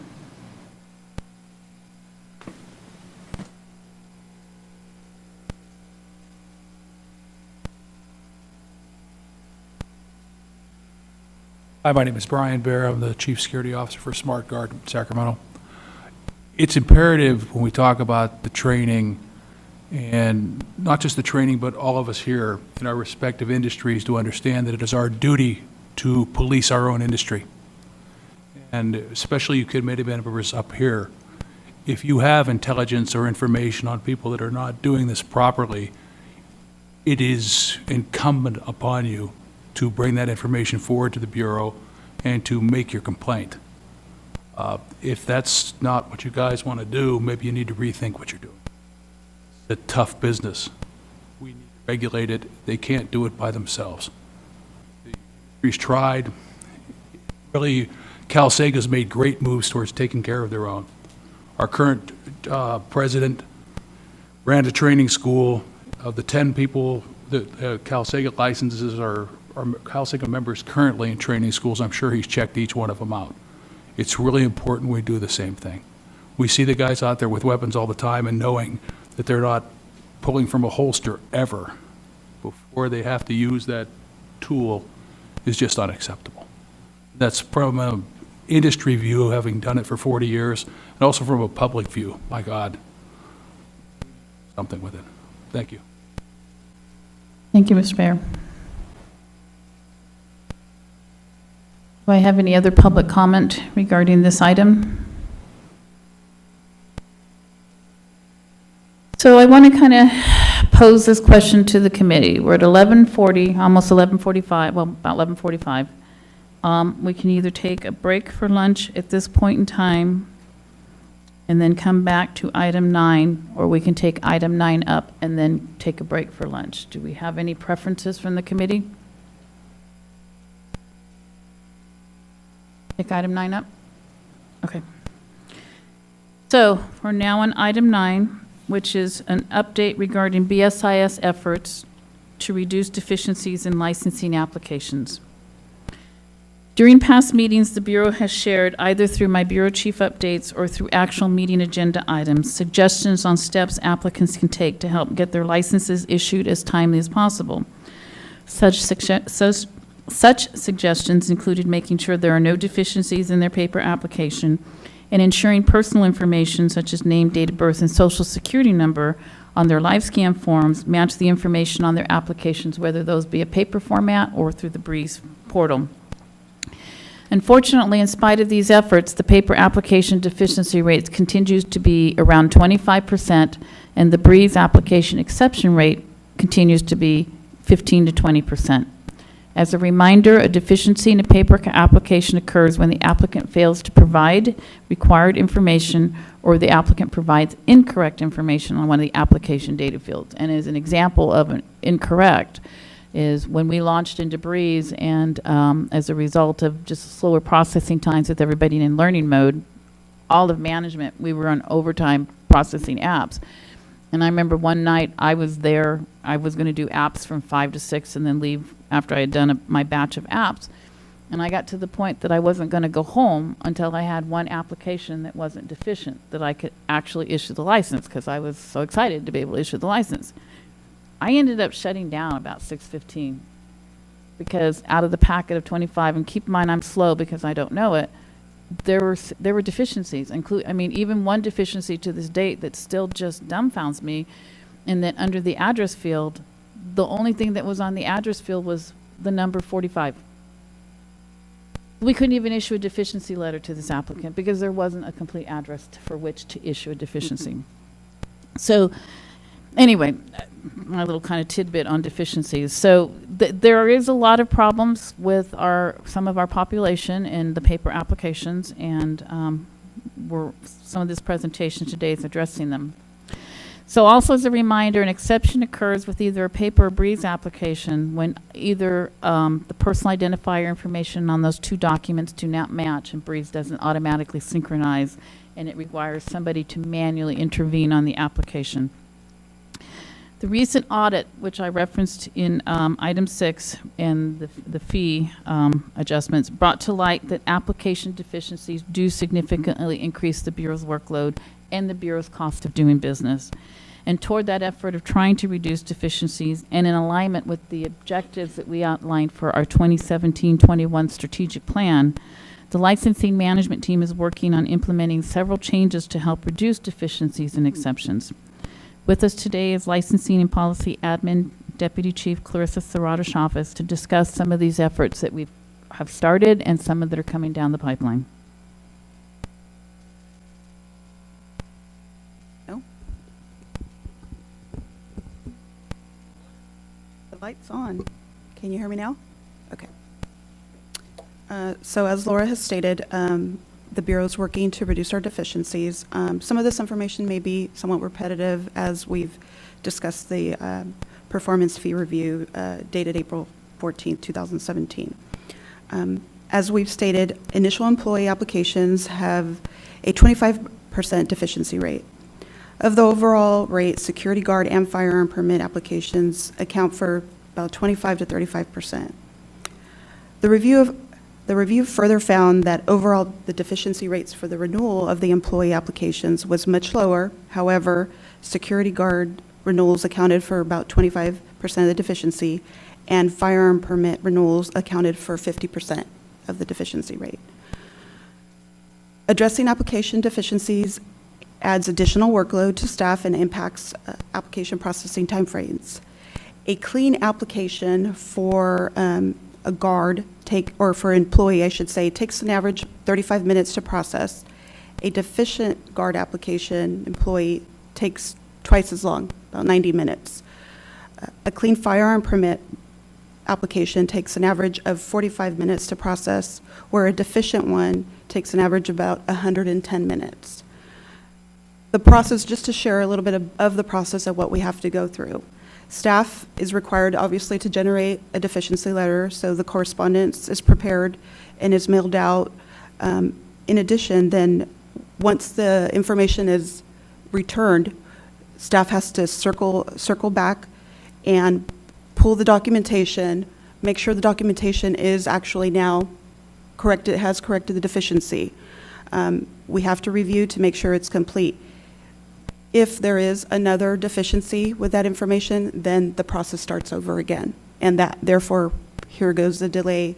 That this is where we're talking a lot of time frame, a lot of resources are used where we could be better used just processing the applications. So what we're doing in our efforts to reduce the deficiency rates is, one, obviously we're working hard to revise all of our applications. We've begun with the firearm application and the renewal application. Excuse me. So given the high number of rates experienced for firearm permit applications, the Bureau recently finalized the initial renewal and firearm permit application. In reviewing the applications to determine what revisions needed to be made, we identified the items that caused the most deficiencies. Once we determined this, we provided clarifying information for those specific areas in hopes that this will help reduce the deficiencies. The instruction section has been expanded to provide more detailed information to educate the applicant and the firearms instructors. The Bureau has also included a suggested range qualification schedule on both the initial and renewal firearm applications. The most notable difference to the firearm permit renewal application is the addition of providing the method of qualification. As Laura spoke to, the instructor now has to state whether the person qualified under a simulator or live fire. The renewal application also informs the instructor and the applicant that only one range qualification in each 12-month period can be completed by a firearm simulator, and the firearm simulators must meet the specifications outlined in the Bureau's regulations. The new firearm application and renewal will be posted. It should be available on our webs next week. We also are sending letters to all current firearms instructors and training facilities. These letters will also be going out next week. The revisions to the firearms permit applications are the first of many application revisions to come, and the Bureau's works to reduce the application deficiencies. It is still incumbent upon the applicant and the instructor to read the application instructions and ensure both have completed the application correctly to ensure a complete application with no deficiencies. Moving on to company applications. On average, a company application can take 90 to 120 days to process. These processing times will increase if an application has deficiencies. Most company applications do arrive incomplete. There's only about 10% that actually arrive clean that we're able to move forward with. The company application approval process now requires a second-level review by analysts. This was not the case in the past. In the past, the technicians used to approve the applications and there was no second-level review.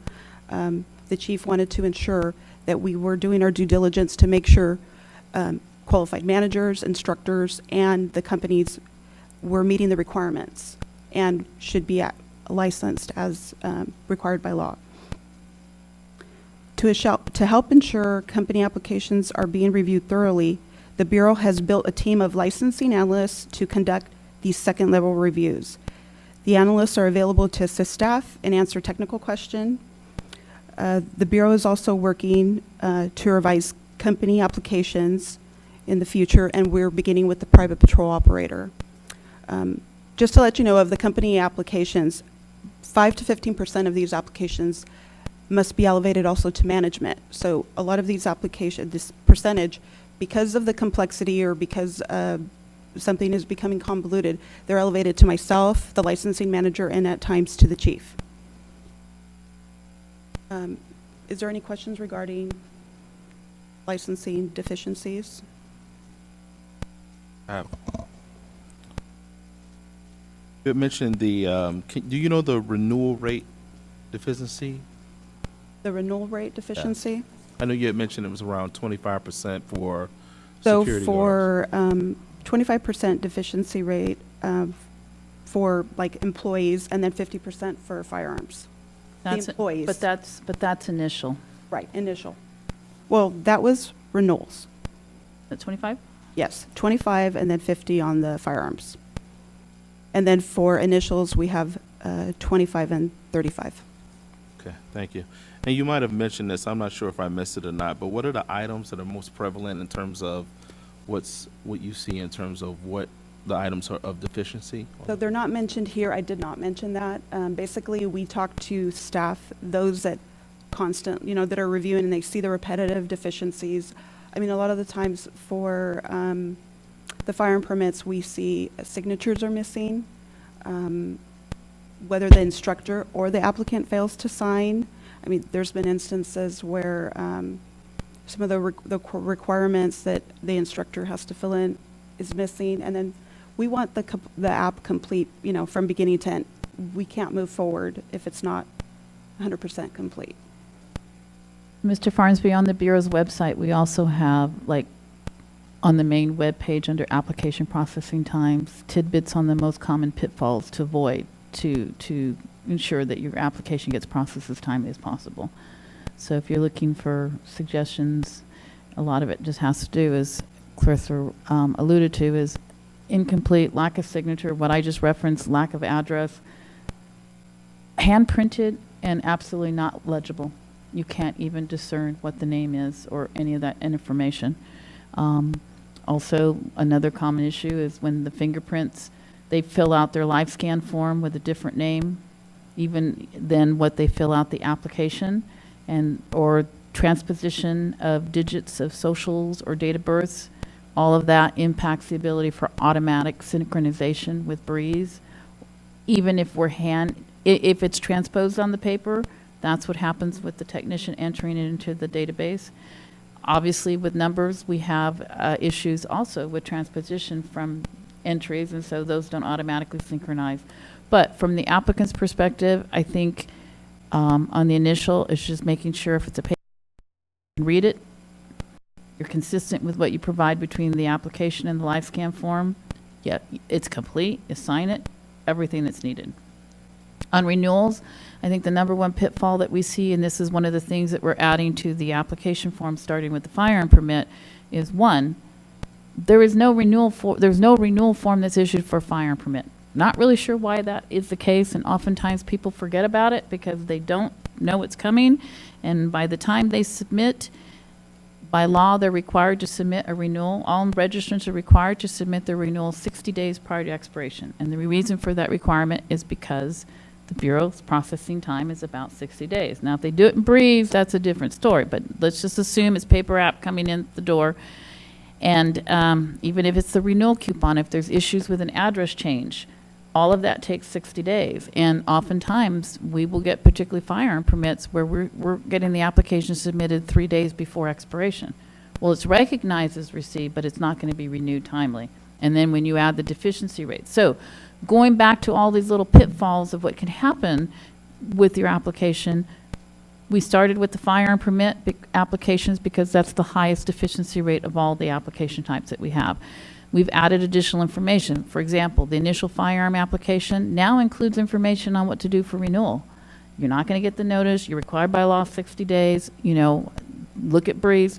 All of these things that are given suggestions on the initial, already anticipating for the future. The initial application includes you're going to have to complete a requalification schedule in accordance with the regulations, 2 requalifications in each 12-month term of your permit, or each 12-month period of your license term, and within that time, no 2 can be on simulator and no 2 can be sooner than 4 months apart.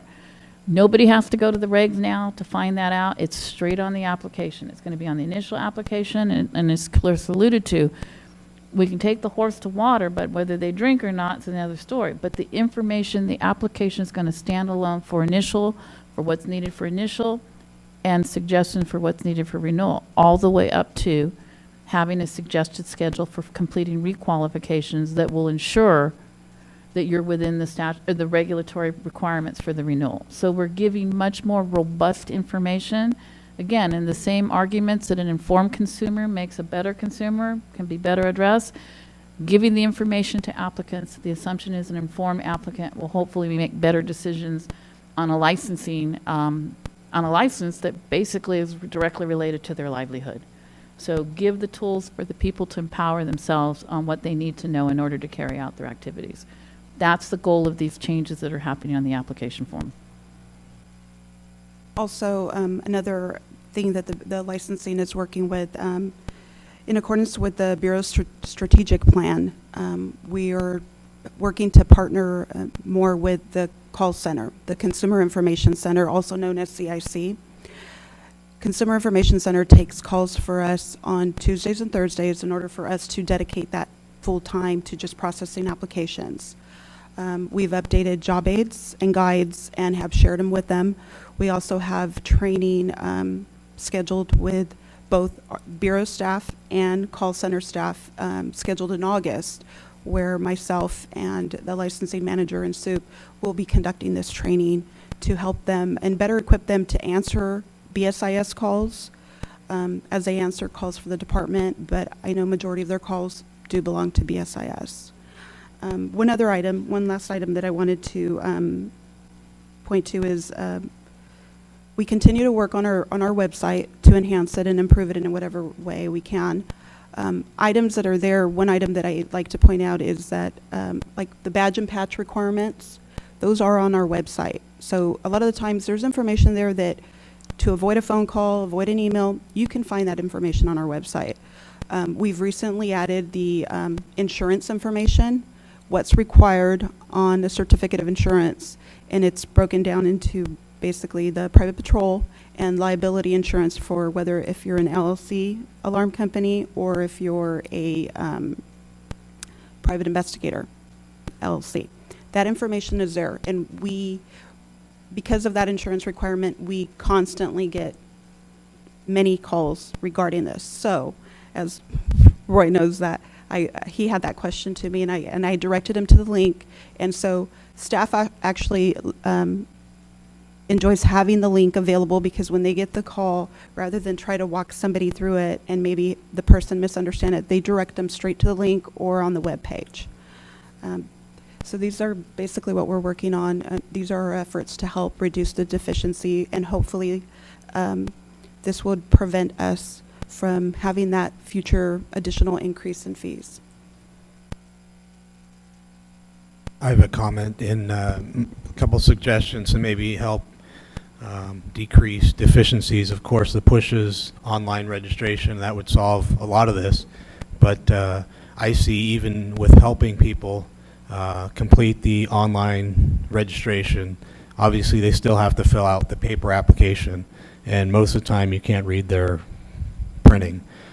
So like the company applications, maybe the initial guard card application should be a fillable PDF, which is, I've seen you have that for the PPO license, for example. You can actually fill in the PDF and print it out and sign it and scan it and submit it online to Breeze, or obviously mail it in.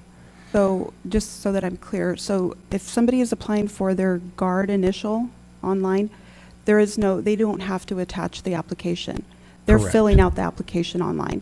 The one that does have to be attached is the firearm permit application. That one is a must, because we have to look at all the documentation. The companies also have to be attached because, again, there's a lot of documentation. But for employees, as the guards, the locks, the alarm company agents, they do not have to attach anything. If they fill out the online application from beginning to end, submit and pay their fees, that is the application.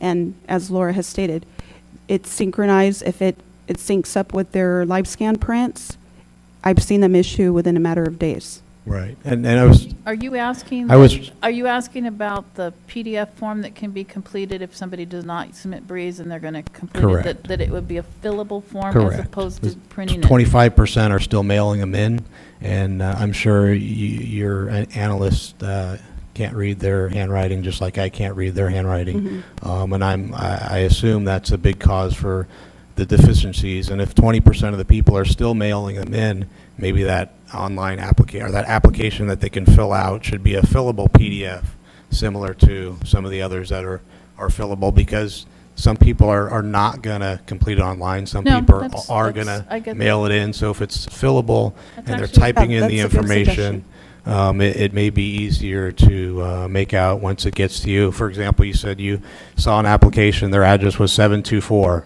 and that's it. So 45, yeah. 45. that wouldn't be Not a gonna valid solve that address problem, on yeah. a, well, there's fields, or in a fillable PDF, you can put, it has to be a U.S. address. So there would have to be, an address, street name, a zip code, a state. So the fillable PDFs are pretty smart now. If you have to put an email address in the field, you can't put a phone number, for example. So maybe look at that. And then also with the online registration, as an optional field, to ask for a scanned copy of their ID. So when you're looking at the online application, it's John Smith, you have a copy of their ID to make sure it's not Smith John. For that transposed date of birth, transposed name, as an optional field to ask for a scanned copy of their ID. It's probably just a suggestion I'm making. Certainly would like to look into the fillable forms. I'm not sure about asking for additional identification that through. That's why I'm considering it optional. Right, but no, great suggestions. But I think what I really would like to drill down is a little bit on those fillable forms.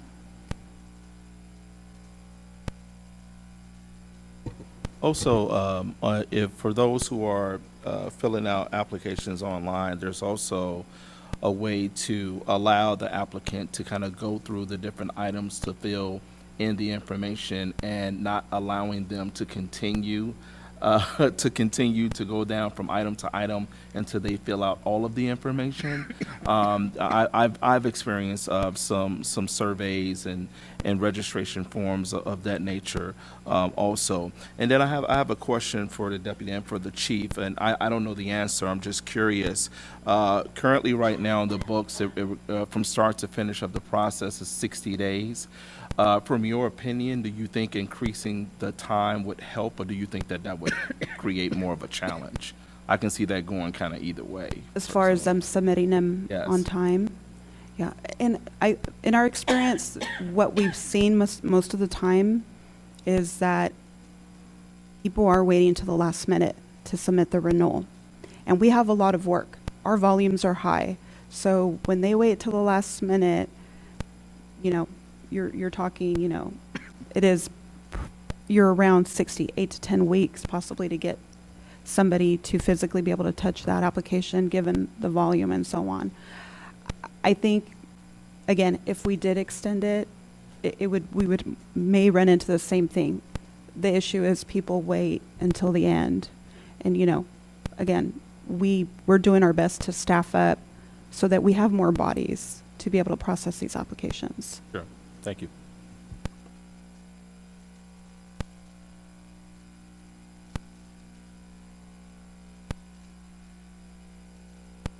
So I'm sorry, I coughed through most of your question and I missed it. I apologize. Could you repeat it?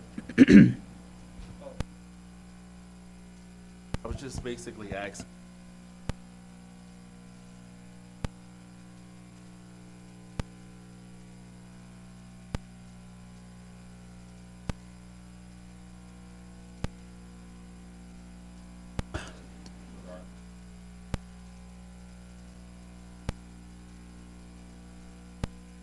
Right, no, and I concur that, and particularly too with the firearm permits and the way the requals are scheduled, it would be very problematic to push that time frame back. When I've spoken to individuals on the phone, excuse me, apologize, when things get elevated to me because it hasn't been renewed on time, and oftentimes I look to see when the application was submitted in a paper app, and it's just, a couple of days or a week. And I, without trying to be the bomb to some of these young men, I just kind of emphasize that you need to treat this in the same way. This is your livelihood, this is your profession, and you need to make this a priority. And again, part of the efforts in updating the applications is providing, the information up front. You will have to renew by law within 60 days if you want to have it. Instead of maybe, for those hearing it after the fact isn't going to benefit them because they've already waited too long. They're very frustrated because they're unable to work, because they're not renewed. But again, I try to emphasize it's not fair for everybody else that did their due diligence to push an app that didn't ahead of those. So they have to basically wait their turn till it comes up to that date that we're operating. But again, moving toward this transparency and an educated applicant or an educated registrant is going to hopefully be more responsive to what they need to do, is why we're making some of these changes on the application forms. The question. Do you have any more questions from the committee regarding the changes that we're making? So what I'm seeing right now is we are a little bit after 12, and so I am proposing to take a recess break for lunch. I'd like to hear from the committee. It's 12:07 right now. Do we want to return at 1 o'clock, giving us just a little shy of an hour? Does that work for everybody? Okay, so I'm seeing nodding of heads. Based on the nods of heads, I'm going to assume then that we will have a recess until 1 o'clock.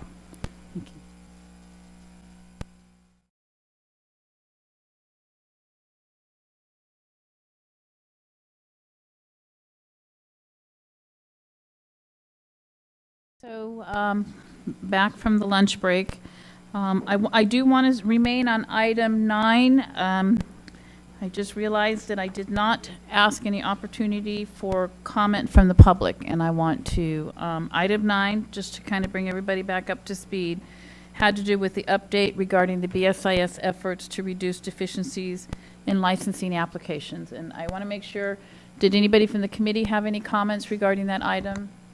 Any further comments? See none. Do I have any comments from the public regarding item 9? Thank you, Chief. State your name, and if optional, but Yes, Frank Huntington, Huntington. I'm a private investigator. This goes towards the firearm requalification application. I understand effective January 1st, there's new requirements for security guards as far as evaluations go. I also understand, if I remember correctly, that private investigators received a carve-out from those requirements. Is that going to be an issue for private investigators when they go to reapply for their, or to apply for their firearm qualification renewal? so you are correct that the firearm assessments, the way SB 1196 implemented the assessment program, it only impacts security guards seeking an initial firearm permit. So it's not a new requirement for security guards seeking to renew a firearm permit to complete the assessment. The only impact that the assessment could have to other license types other than a security guard for an initial permit is if, for whatever reason, let's say a private investigator holds a current firearm permit, and because that private investigator wants to also potentially provide guard duties through a PPO, seeks to get the firearm permit associated to a new security guard registration, will require the completion of the assessment if for whatever reason that applicant is deemed to not demonstrate the appropriate judgment, restraint, self-control, and that individual currently holds a PI license. Then the way SB 1196 is structured is that would be a triggering event for the Bureau to initiate an investigation to see if that individual does pose a public safety a hazard to the community and potentially the need to take action on the license. But other than that rare nexus of all these things aligning, the PI individual seeking a PI licensee or PI qualified manager currently associated with the PI license seeking an initial firearm permit would not complete the assessment, and those same individuals seeking to renew a firearm permit would not be required to take the assessment.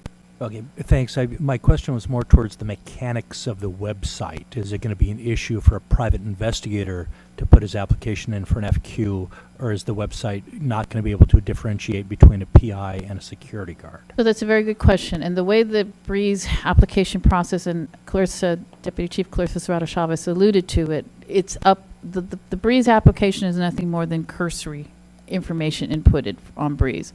The whole entire firearm permit application, the paper application, is scanned and uploaded. And so, no, there will not be any issues for PI applying for firearm permit. Excellent. Thank you, Chief. Appreciate it. You're very welcome. Do I have any other public comment regarding item 9? Seeing none, I'd like to now proceed to item 10. Review and approve revisions to the Consumer Guide to Vehicle Repossession Industry brochure. During the July 2016 and January 2017 committee meetings, Bureau staff shared a draft prototype of the updated BSIS Consumer Guide to Vehicle Repossession. Due to feedback received during those meetings, the guide was not adopted and instead referred back to the Bureau for additional revisions. We've worked with several stakeholders in updating the guide, and the guide, which is a handout in today's packet and available in the back of the room, reflects input received from stakeholders since the January meeting. The Bureau believes that all concerns have been addressed and therefore is requesting a motion to adopt the brochure so that we can begin distributing it. Do I have a motion to adopt the brochure? Chief, I would formally request, since the committee has not had a chance to review or discuss this, and we've had CalR members fly up and drive up, we would request that they be heard, please, if they No, could. absolutely. So according to Robert's Rules of Order, even when a motion is made, there's always, after the motion's made, then we receive feedback, input, all of that, including the public comment before a vote is taken. So no, thank you for clarifying, or thank you for making sure that I made that clear. That is part of the process before any formal action is taken. At this point in time, I'm asking for a motion. If you would prefer that at this point in time that a motion not be made and we proceed just to discussion, I have no concerns with that. Okay, so I guess then beginning with the protocol is, do I have comment and feedback from the committee regarding the brochure? Seeing none, do I have comments regarding the brochure from the public?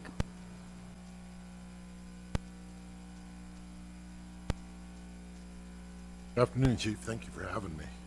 My name's Scott Patterson, Patterson, Patterson Recovery. My California license is RA955. Reading, and I assume this is the one I got from the back of the room, the draft. Yes, sir. That where it says midway in it, and on the first page it says, asked to see the license identification card. Yes, sir. Is the owner and qualified manager of a repossession agency. Two concerns. One is not a doubt the consumer, but the registrants that are licensed through my agency. The concern I have with encouraging a consumer to ask for an ID during something that's by the brochure's own acknowledgement is a stressful situation. I have a concern that this is going to maybe take something that could perhaps be de-escalated other ways and ramp it up a little bit. And what I brought, I think everybody's real familiar with that. It's my hard card. If somebody's asking for identification to ensure that myself or one of my registrants is in fact licensed, you hold this up, it doesn't look real significant. It actually tends to take it to another level. I've actually been accused of making these on printers.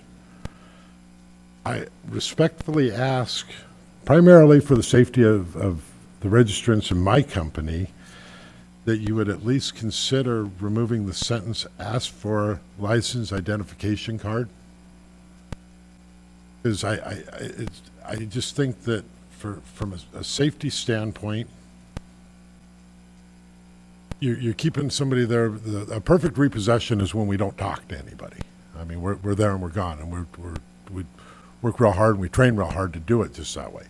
We do encounter people. We encounter a lot of people that want to help the consumer during what is acknowledged here as a stressful situation. They're not always giving them the best advice. And it does truly start to become a safety issue for us out in the field. And, well, you know, everything on this does make sense. That's the one I have a concern with, just because I think that the potential to keep somebody at a point after a repossession is already clarified when a repossession is done, is putting not only the registrant or the agent at potentially in harm's way, but ultimately the consumer.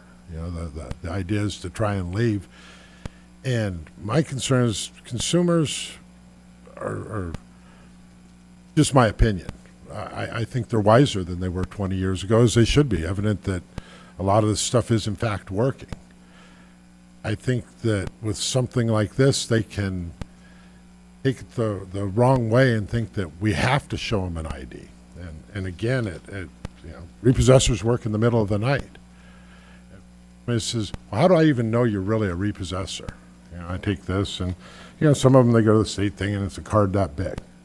Show an ID, the guy snatches it out of your hand, and you know, now you're without your state-issued ID, and it's a little bit of a process to get another one back. We all know that.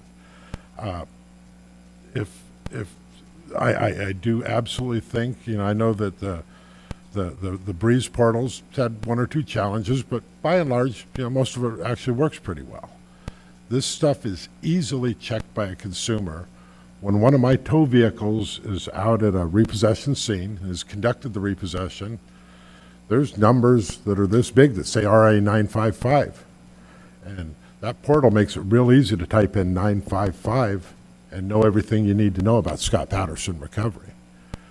To encourage a consumer to, in a bad situation, to challenge us for ID when this is what we're going to produce, it's my opinion that it might exacerbate a bad situation when stress levels are real high.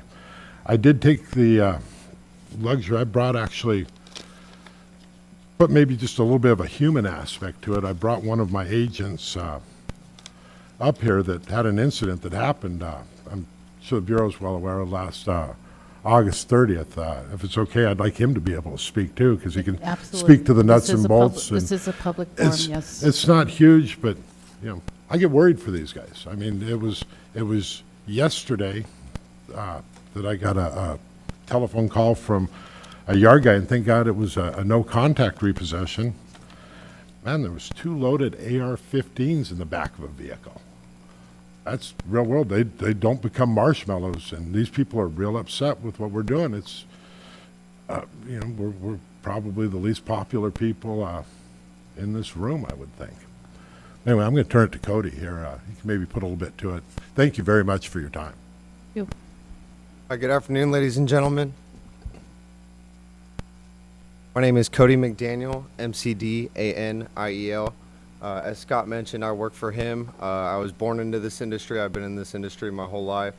My father was a repossessor. My mother was a qualified manager for his company.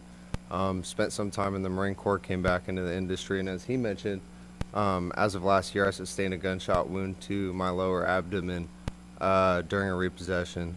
I'd like to remind you all that it's very real what happens out there. As Scott mentioned, we kind of view repossession as being a no-contact sport.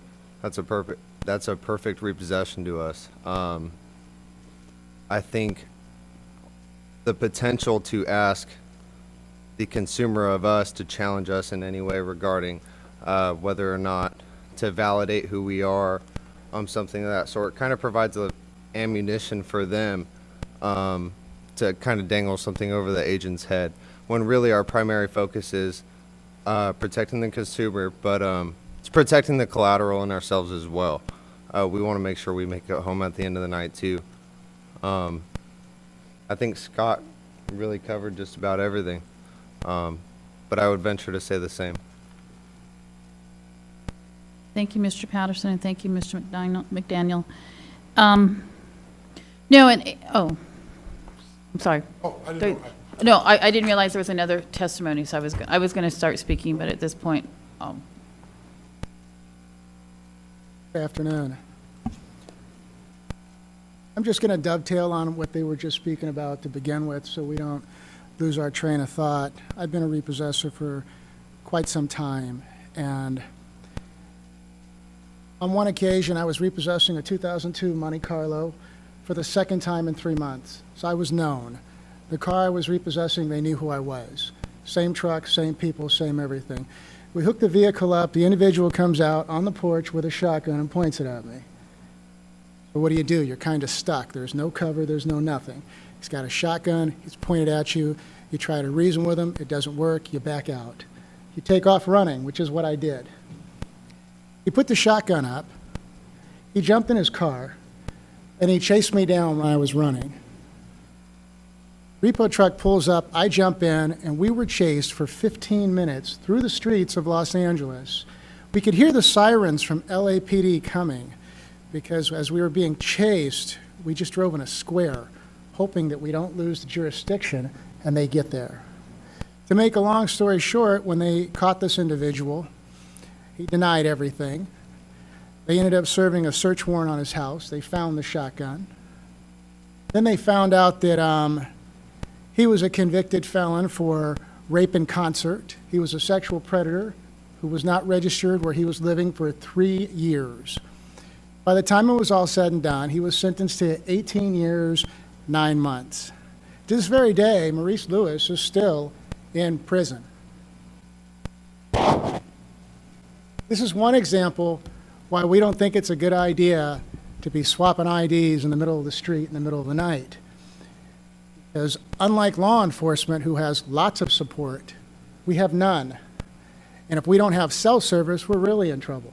So we have to think on our feet.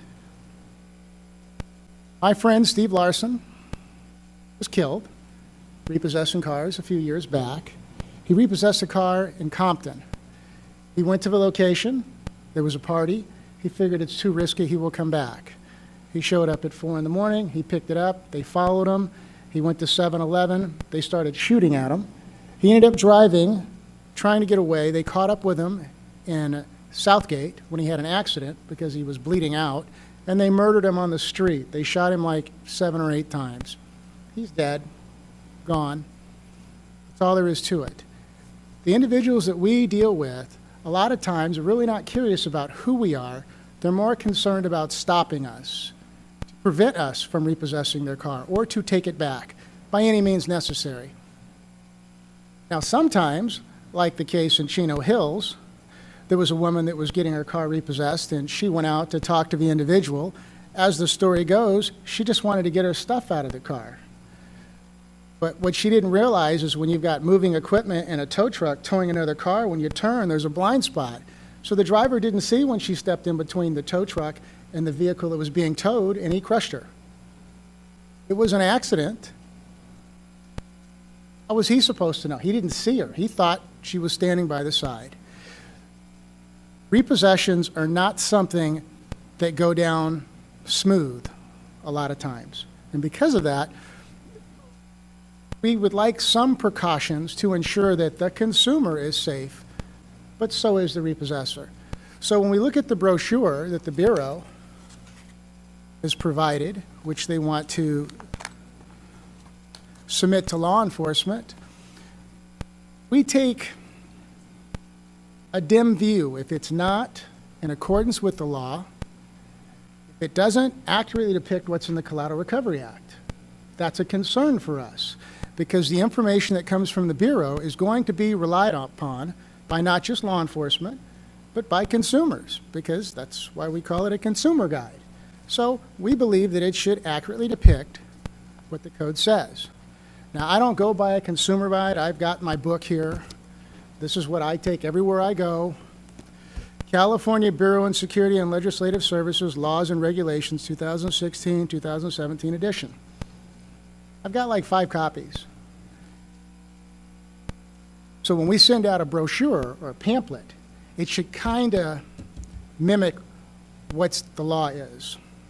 So I'll give you a couple of examples. No, I think we've had sufficient examples. I think you've been very clear that, and as well as Mr. Patterson and Mr. McDaniel, that carrying out repossession activities can be serious and dangerous at times. And the Bureau, the Bureau has met with CalR on several occasions now, and part of the updates to this brochure reflect the concerns that were expressed. There's no questioning, and I totally respect the profession in the sense of putting yourselves out there when you're carrying out your livelihood. And I'm very sorry to hear about the injury, Mr. McDaniel, that you incurred in carrying out an activity that's directly related to your livelihood. That was one of the reasons in listening to the input that CalR brought forth, facts directly from you, that things can escalate very quickly. And so item 2 on the brochure was added in response to concerns about how can we try to attempt to educate consumers? Because again, this is a consumer guide. The purpose of the consumer guide is to educate consumers. The second item that was added here was having a vehicle repossessed can be stressful. Avoiding confrontational words and actions helps reduce the potential of the situation escalating. We added that provision directly responding to concerns that understanding things can escalate quickly, putting consumers on notice. That is one of the things you probably don't want to do in this type of a stressful situation. In regard to carrying out the asking for the identification, there's nothing there. That comment does not violate the Practice Act. The Practice Act states that repossession agents are only mandated to provide proof of that to law enforcement and to BSIS staff.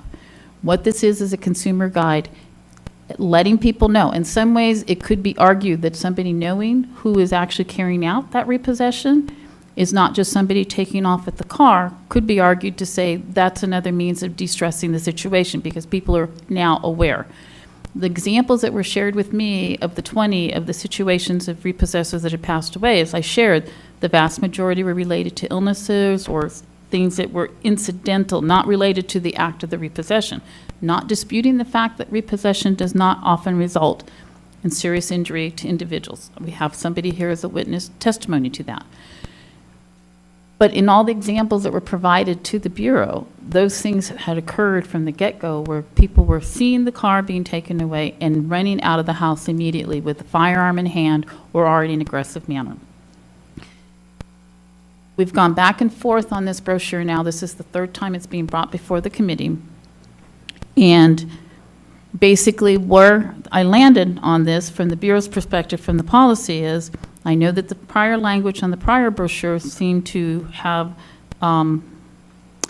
concerns on it.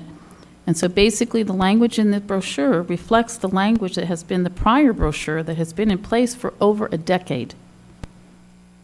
Over 10 years, this language has been in place in the prior brochure. If incidents have occurred because of violence, it's not because somebody's been given information that they have the ability to ask for the ID.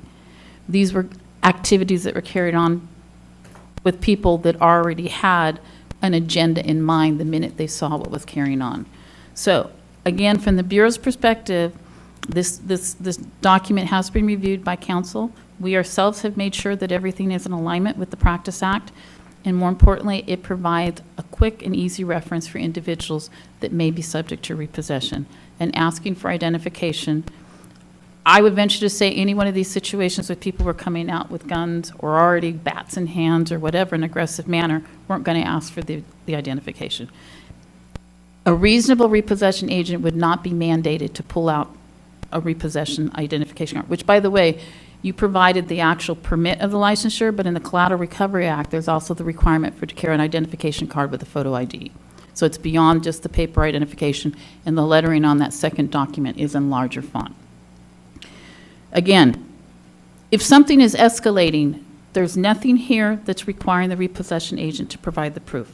Certainly, the safety of the individual is what takes precedence. However, as a consumer guide, we are advising consumers that if they find themselves in this situation and they're not sure who's taking off with their vehicle, that they have the ability to ask. If the situation is escalated beyond and become a serious situation, certainly the Bureau's failing to provide that is not a violation of the Practice Act, as you said. but the consumer has a right to ask.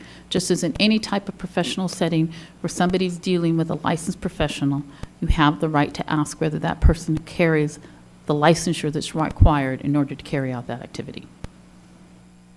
And I have a right to address the committee. And Absolutely. if we're going to follow with the Brown Absolutely. Act, And then I should be able. we've heard your concerns. No, I wasn't finished. You interrupted me. That was it. I was finished with that. I have other concerns that I believe that I should be able to address the committee on in accordance with the Brown Act. Everybody else got to address their issues. So we've heard the concerns in regarding to item 1 on the, I'm finished with item 1. so what other items of concern do you have on the brochure?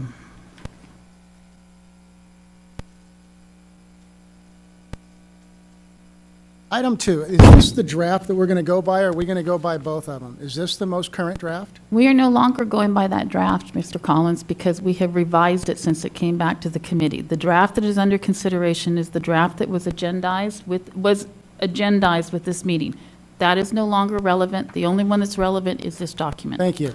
In the repossession industry, we don't use the word violation. So in the second paragraph where it says how repossessions work, it says being past due on the vehicle loan or lease payments, failure to maintain insurance. I'm not sure and where you're efforts at. to I correct- apologize. I'm not sure where you're at. Second paragraph, fifth line, where it says violation failed. We're on how repossessions work. I was up here, second paragraph.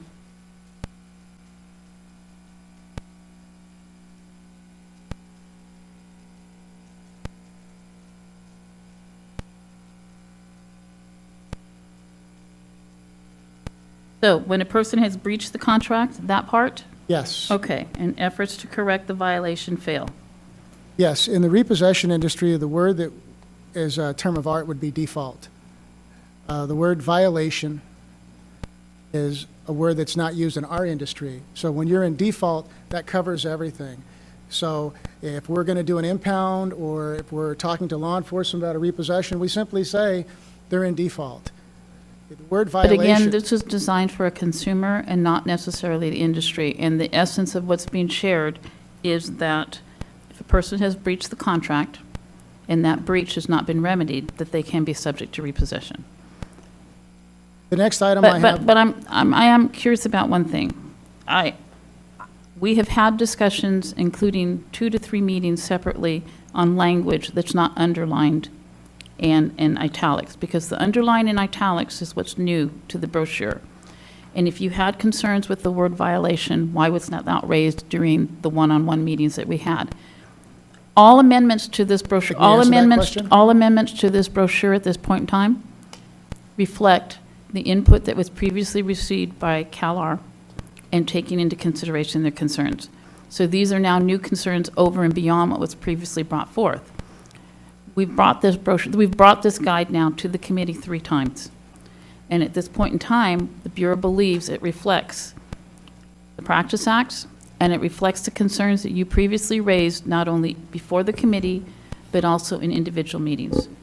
And at this point in time, if you have things that are new in italics underlined, other than item 1 that we've already discussed, to bring forth, then at this point, I feel like it's time to take a motion on the item.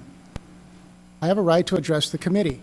I have a right to address the committee, and what you're doing is you're trying to stifle me from addressing the committee. I simply want to go through my list, and then the committee can vote as to whether or not they agree with you. I have a right. Excuse me, in January, we tabled this, so the committee didn't hear it. And then last July, we did briefly discuss it, but we did not go into any detail whatsoever last July. Okay, so. So January wasn't. Again, as a reminder, the policy committee serves as a voluntary basis to provide input and recommendations and suggestions to the Bureau. We have now 3 times presented the item. Now, even though we haven't had discussion, the committee members each had a copy of the document in hand to review prior to the committee hearing, and we've had discussions. The Bureau has also met 2 times, I think either twice or 3 times, with CalR since the last January meeting to discuss concerns, and the concerns that were expressed have now been reflected in this brochure. I have a right all to the address the concerns that were committee, expressed. and that's what I would like to do. I would like to address And them. the brochure was shared with you in advance. And at this point in time, if I don't have a motion from the committee, the Bureau, again, this is voluntary committee, we will just take action on the brochure and move it forward, because we believe it aligns with law. We believe it has addressed the concerns. We have now brought this forth third time. We're not going to have another discussion. We believe that this is appropriately reflects, and not only that, I have a right to address the committee. it aligns. I have a right to address the committee. The chair has already indicated that the time that you were allocated had expired. Without using those words, she indicated that they were moving on, which is her right as the chair. You are now becoming disruptive to the meeting. I'm going to ask you one time to comply with the request of the chairperson before we have to take further steps in order to bring this meeting back to order. There was never a designation on a time limit. It was never stated. This point in time, if you have a comment regarding any of the new information that reflects the change that were made in response to CalR's concerns in prior meetings, that can be brought forth, but anything other than that has been discussed not only in the meeting and in sidebars. Okay. She's trying to stifle, so I can't tell you exactly what they're doing. Okay. And this is their way to do it. You have by been not allowing warned. me You are to disrupting the speak. meeting. You will need to depart now. Please leave the table.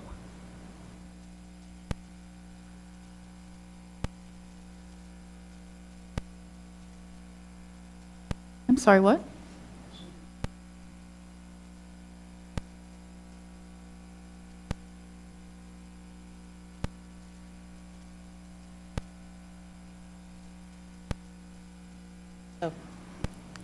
Do I have a motion to move the brochure? I would motion that we move forward with the bill, or with the brochure. Do I have a second? Second. I just realized also I took this up out of order in the, do I have any comments from the committee regarding the brochure or any of the presentation that was just brought forth? Chief, just as a correction, we met one time on April 13th, and I'm just noting this for my members and because I feel responsible to do so on behalf of CalR as the president, that we did meet in person on April 13th with Sheila. We were promised at that time that we would be provided with the law that requires us to show identification. No, that is not correct. You were not promised law. There is no law, and that was explained to you. There are cases which discuss consumer rights. This is low priority. I'm sorry that I haven't had time with all of my higher priority responsibilities to get that case law to you. You, I imagine, have attorneys. If you'd like to find the case law before I have time to do it, then I invite you to speak to your own counsel. I will get it to you when I can. It's not something that's just magically going to drop down on my lap. And in May I add, response, we've had one formal meeting dedicated to this, but we've had subsequent conversations during other meetings that we talked about the brochure as well. And if I could just add, in general, again, over the past couple of days, thank you for sending this out in advance and posting it on the website, and I think we've all had the opportunity to review it, as have I. Looking at it from, not from an industry perspective, but just a consumer. Now, hopefully I'm never in this situation, or my kids are not. But in reading this, I found nothing offensive about it, absent the dangerous situation that you are placed in repossessing a vehicle. I also did not find anything that mandates that a repossessor, okay, I'm going to unhook this vehicle and show you my ID. I think that's appropriately a situation, because this is suggestive language, if you will, appropriately a situation where you just continue about your business quickly and go on, or I might, as you, I know I'm preaching to the choir, call law enforcement and let the cavalry descend and do their business. If I am that innocent consumer, I'm probably gotten a couple of notices from the bank or the credit union telling me I've defaulted on my loan. And then I see somebody out picking up my car. Am I to assume that's a repossessor and not a thief? And I would think in that general discussion, there's an opportunity for you to show me your license, your credential, your ID. But it's not a mandate. So I look at this again to see, well, it's a nice suggestion. You know, if we're having a gentle conversation and say, hey, who do you work for? oh, I represent this bank or this credit union, here's my ID. Then the conversation's over. Hopefully it's over. But if it's not, somebody points a gun at you, you're jumping in the car and splitting. There's no mandate that you stop and say, deflect bullets. I'm sorry for the play on that requirement or suggestion. There's no requirement that you sit there and fight the person. Just take off. And that's what this is telling us to do. In a casual exchange, pause to show them your ID. But where it's not, you're not required to show the ID, if I'm correct. That is correct. That is correct. Ad was under, excuse me, sorry, my mic was off. 7508.5C requires that we show it to a bureau employee or law enforcement officer. So that was the only, I mean, there are many concerns with it, but our main concern, and I think with Cody's situation, since he almost lost his life, his training in the Marine Corps, he took off his shirt and stuck it in his abdomen to save his life. In any situation, if somebody is really, if somebody were stealing my car, I would not go out and confront them or even want to see their ID. Okay, so like Scott, Mr. Patterson had spoken to all of us. Clearly, if you fear someone is stealing your car, you're not going to go out and ask them for ID. You know that you're subject to repossession. I know if somebody were stealing my car, I certainly would not go out and confront them. I would call 911, and that is the proper step to take if you truly feel somebody is stealing your car. The people that we encounter know that we're not stealing their car. As I've described CalR and our members, so everybody in this room understands, we're the redheaded stepchild on our own island. We don't work for the consumer. We got dumped in this bucket because they do live scans. We really don't belong here because the alarm companies or the locksmiths are the ones that truly work for the consumer. We don't. The lender hires us.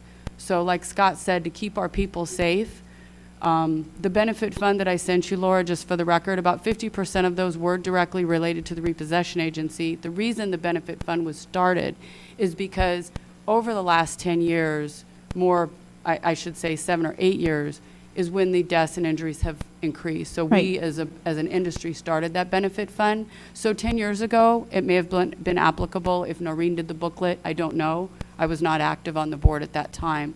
But for us, we're not saying that it wasn't an issue then.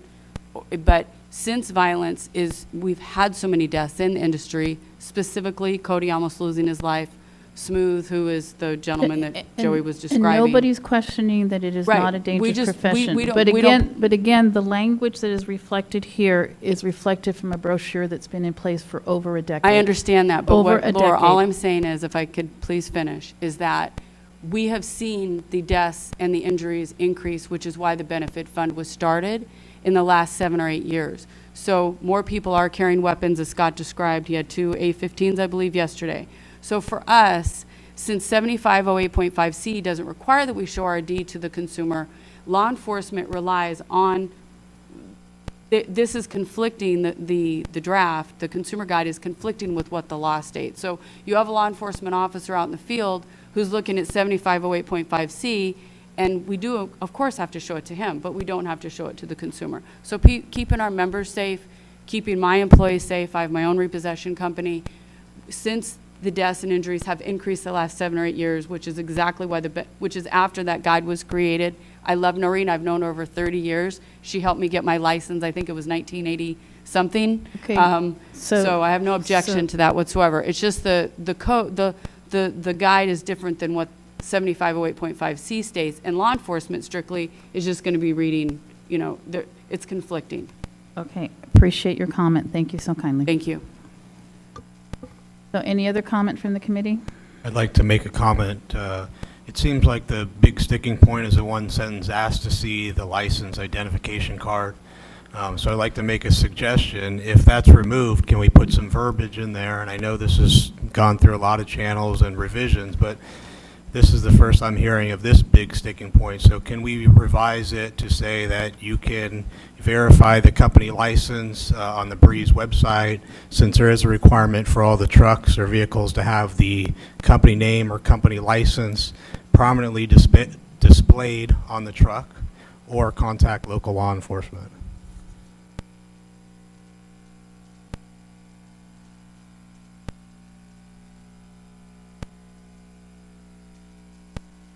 that information is on there. However, the big sticking point is that one sentence on there. So maybe, we should highlight the information on verifying the license on the Breeze website instead of saying, ask for ID, or simply say you may is the key word, you may ask for ID. I believe that was close to the prior language that we had, and so because of the concerns that were raised, we landed on the language from the brochure that had already been adopted and in place for 10 years, assuming that that language was where it was supposed to be. So we have had several variations of that, and again, the decision was made since that brochure had been it had been in place at least 10 years, and it seemed to be non-controversial. That's why this language is proposed as the way it is.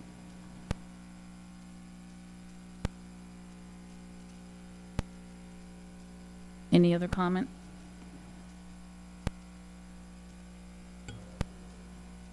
This is the final draft, yes, sir.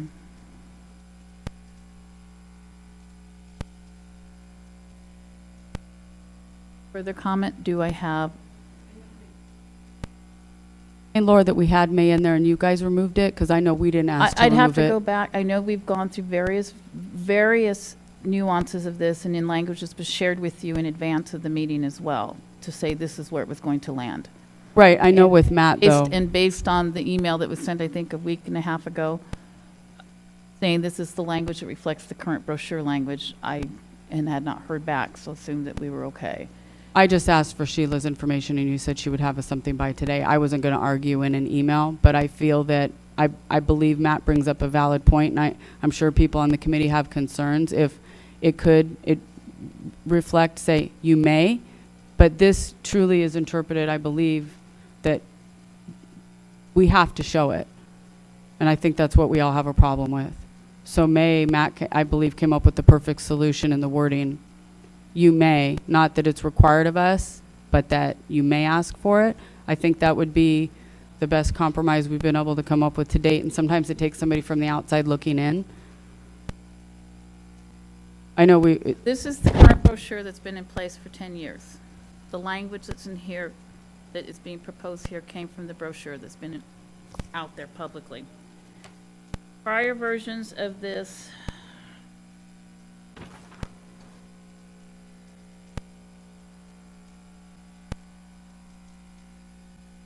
I wasn't able to locate anybody that has that brochure. The prior version of this language was, you have a right to request proof that the individual carrying out the repossession is currently licensed as a repossession agency, qualified manager, or agent.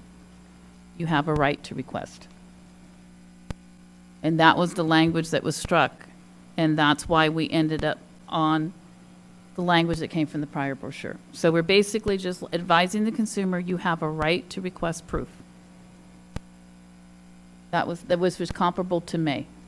So I think with the brochure, I couldn't find any that were in circulation. I've contacted even Noreen and law enforcement. I was not able to find any in circulation, but again, the injuries and deaths we've seen have escalated the last 5 to 7 years, which is after that came into circulation. So I don't think that they have a right to ask us.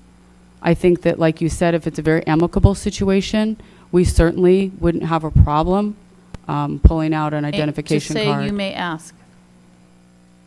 I think how Matt worded it is you may instead of you have the right. I think when you're giving them the right, I think that's the problem. So you have the right was part of the prior version. So Correct. we've struck that. That's no longer before the committee.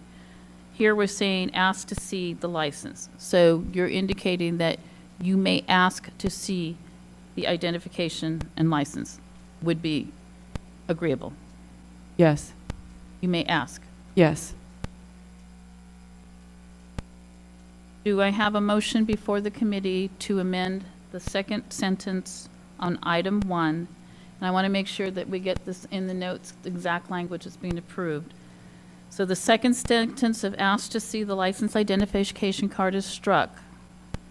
And it's instead going to say you may ask to see the license/identification card. Second. So Hold on, I'm now getting to Robert's. Do I have to rescind the first motion to take the vote?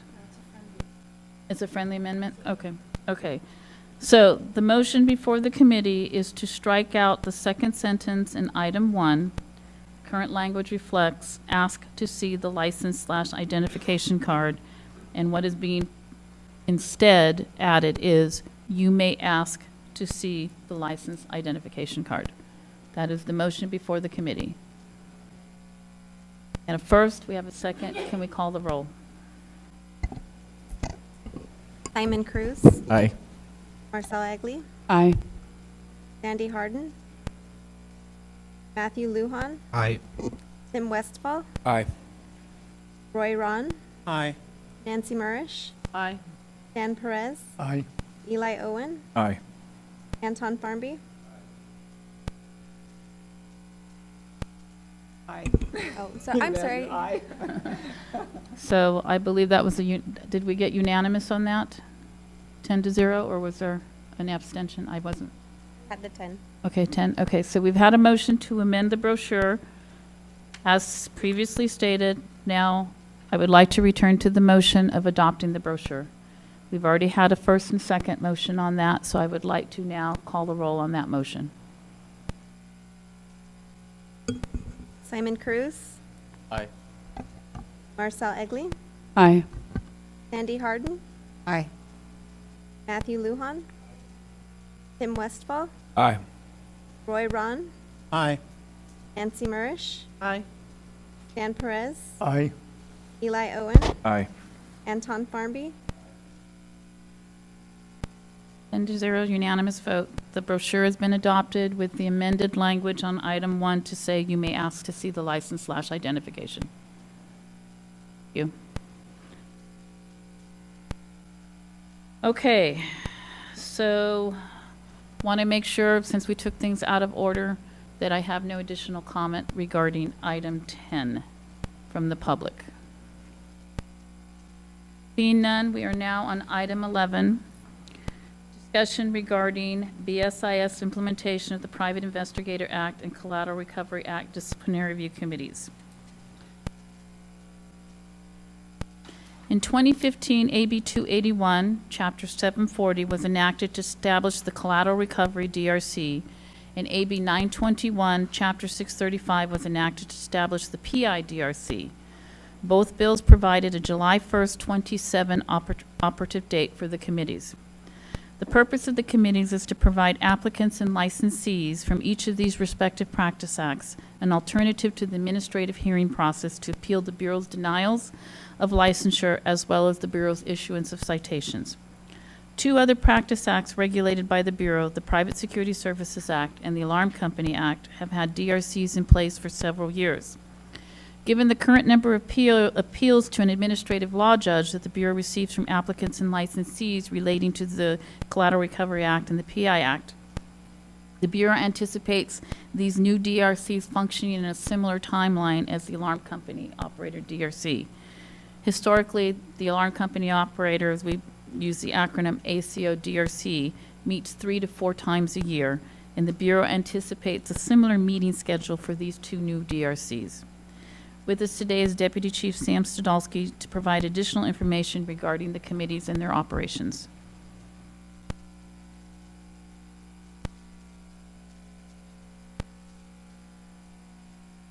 Is this working this time? Cool. So as Laura shared with you, we have the new mandate to establish both DRCs for the private investigators as well as the Collateral Recovery Act. So DRC operates as more of an informal appeal process where the denial or the Bureau is seeking to take action on the license. In this aspect, they can appeal to a DRC. They can have their appeal heard usually within, say, 2 to 3 months, sometimes even sooner. This is as opposed to the administrative process, which can take anywhere from 8, 9 months, sometimes a year and a half. In that instance, it goes to the Office of Administrative Hearings, and we are at their mercy as far as when they can get it scheduled and on their calendar. So this allows a more expeditious appeal process. We've had 2 DRCs for Private Security Services Act, one in Northern California, one in Southern California, as well as one for the alarm industry. As Laura said, they've been in play for quite some time. It looks like they came about around the 80s, I believe, so they've been going for quite a while. And it was actually brought up when Little Hoover did their look at professional licensing last October. One of the things they talked about in their strategies to ease occupational licensing barriers, one of the things they touted was the Bureau's DRC process. And they suggested it as a model for other licensing authorities to use. So it's been a really good process so far. With the new DRCs coming in, as Laura shared with you, we have a mandate there where hearings are to be held approximately every 60 days, more or less as needed. We don't see as much volume coming out of the Private Investigator Act or the Collateral Recovery Act as we would with private security. So we anticipate probably a few, 3 to 4 hearings per year. In doing so, we're now working with our DRU staff, that's our disciplinary review unit, trying to get everything in place that we need to do. We're updating forms, updating denial letters, creating these processes for these new appellants. With the same token, we're updating our training so we have it applicable to these industries so that we can train the new DRC members. And about it, we're working on updating our website. So ready to go. To date, we have not had any appeals from either collateral recovery or PI, so we anticipate probably sometime later this year.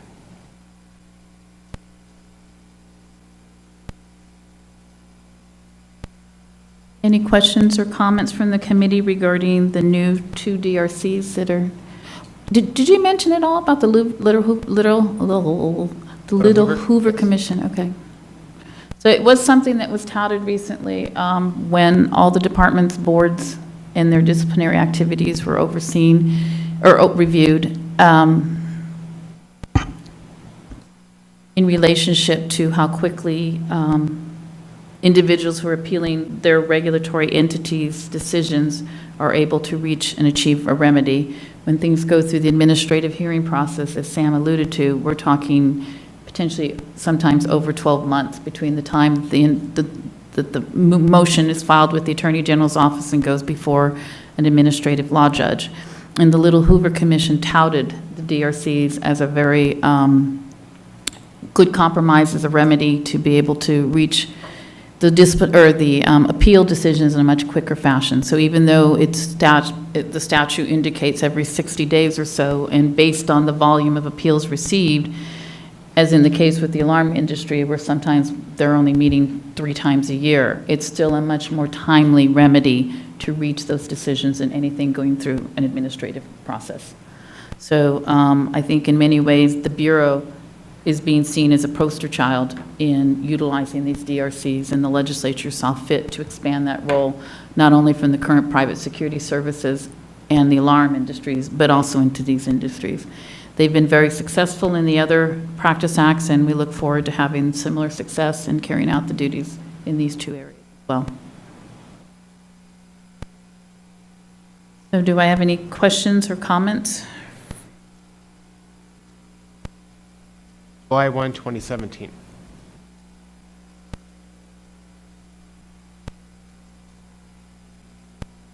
Any comments from the public regarding the DRCs? Please. Seeing none, let's go on to, thank you, Sam. Seeing none, go on to item 12, public comment on items not on the agenda. So this is an opportunity for anybody in the audience that has suggestions for items to be brought forth during future advisory committee meetings. If you have, please come forth, sir.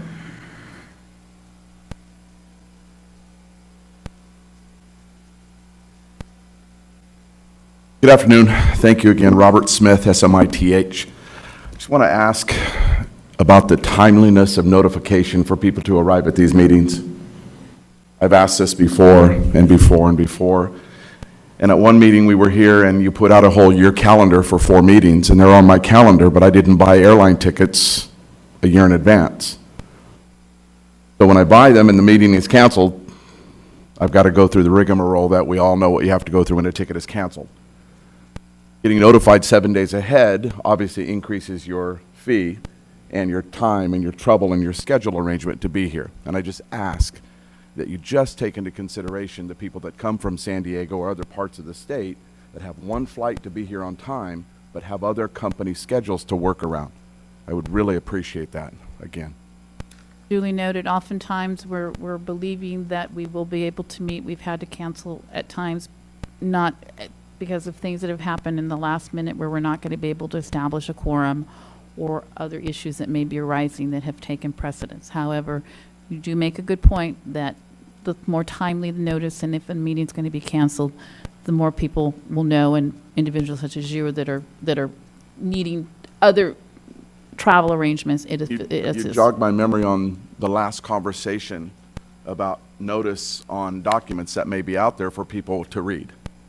7 days of notice that it's coming out to be here at a meeting may not give an industry member out in the public time to read the documents to make arrangements to be here. Correct. And in the past, we have had the notice or the agenda items with the notice announcement. In this particular case, right now, the Bureau has been well, without going into a lot of detail, we've had a lot of things hitting the Bureau and a policy unit right now that has staff have promoted out in different areas. So we were really challenged this time to get everything done. Understood. I just wanted to bring it up. But I agree, the more timely, the better, and we will try to do that. It just, to the best of our ability. Thank you. Thank you, Mr. Smith. Any other comment from the public?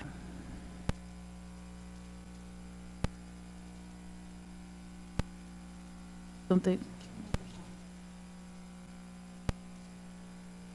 Oh, okay. So my counsel has just advised me that even the committee members have the ability to make a public comment on an item that's not on the agenda.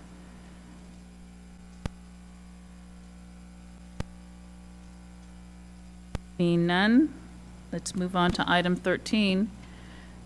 Now, this is your opportunity, for those of you new to the committee, this is an opportunity for members to give recommendations on items that they would like to see on future agendas for the committee to deliberate and consider. And so basically what we do is we usually start on that end, work our way down the dais.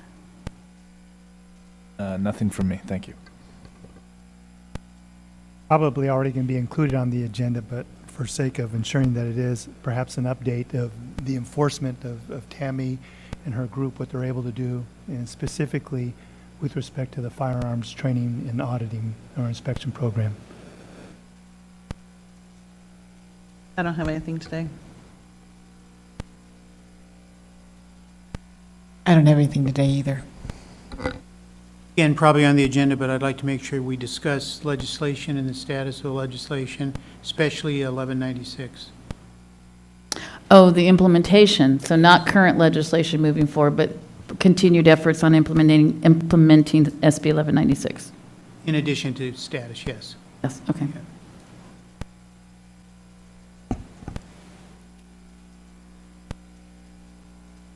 From the alarm industry's point of view, as we discussed increasing license fees, it would be interesting to review the violation fines for unlicensed activity and see if those can increase as well, or make sure they're in line with other industries and are appropriate to warrant unlicensed activity.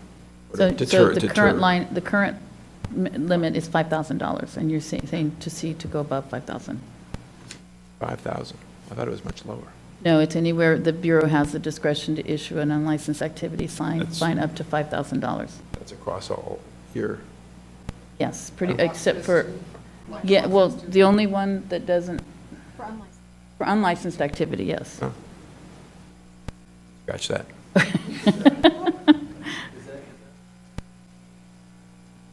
So yes, there's general authority in the Practice Acts for the Bureau to promulgate regulations to issue unlicensed activity administrative fines. And so the Bureau, the way the statute is written, is that we're to promulgate regulations for that. And prior to me coming here to the Bureau, those regulations were established. So the administrative fine right now by regulation is up to $5,000.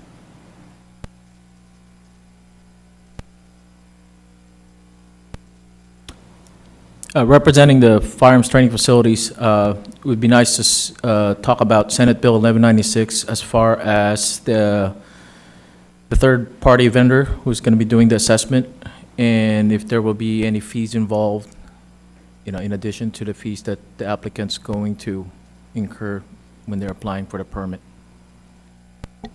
No, and then that's the timing for that is appropriate because our next meeting is in October, which will be right before.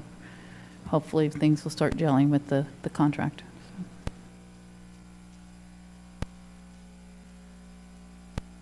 Nothing new for me, Chief. Thank you. Thank you. Okay, so do we have any questions from the public regarding any of the items that were just recommended by committee members for future meetings? Seeing none, we're now on to item 14. Do I have a motion to adjourn? Do I have a second? Second. I don't have to ask for public comment, do I, on adjourning? Okay. Let's call the roll. Simon Cruz. Aye. Marcel Egley. Aye. Sandy Harden. Aye. Matthew Lujan. Tim Westfall. Aye. Roy Ron. Aye. Nancy Murish. Aye. Dan Perez. Aye. Eli Owen. Aye. Anton Farnby. 10-0, the motion passes. I note the meeting is adjourned. The meeting close time is 2:03 p.m. Thank you very much. You all have a good rest of the summer.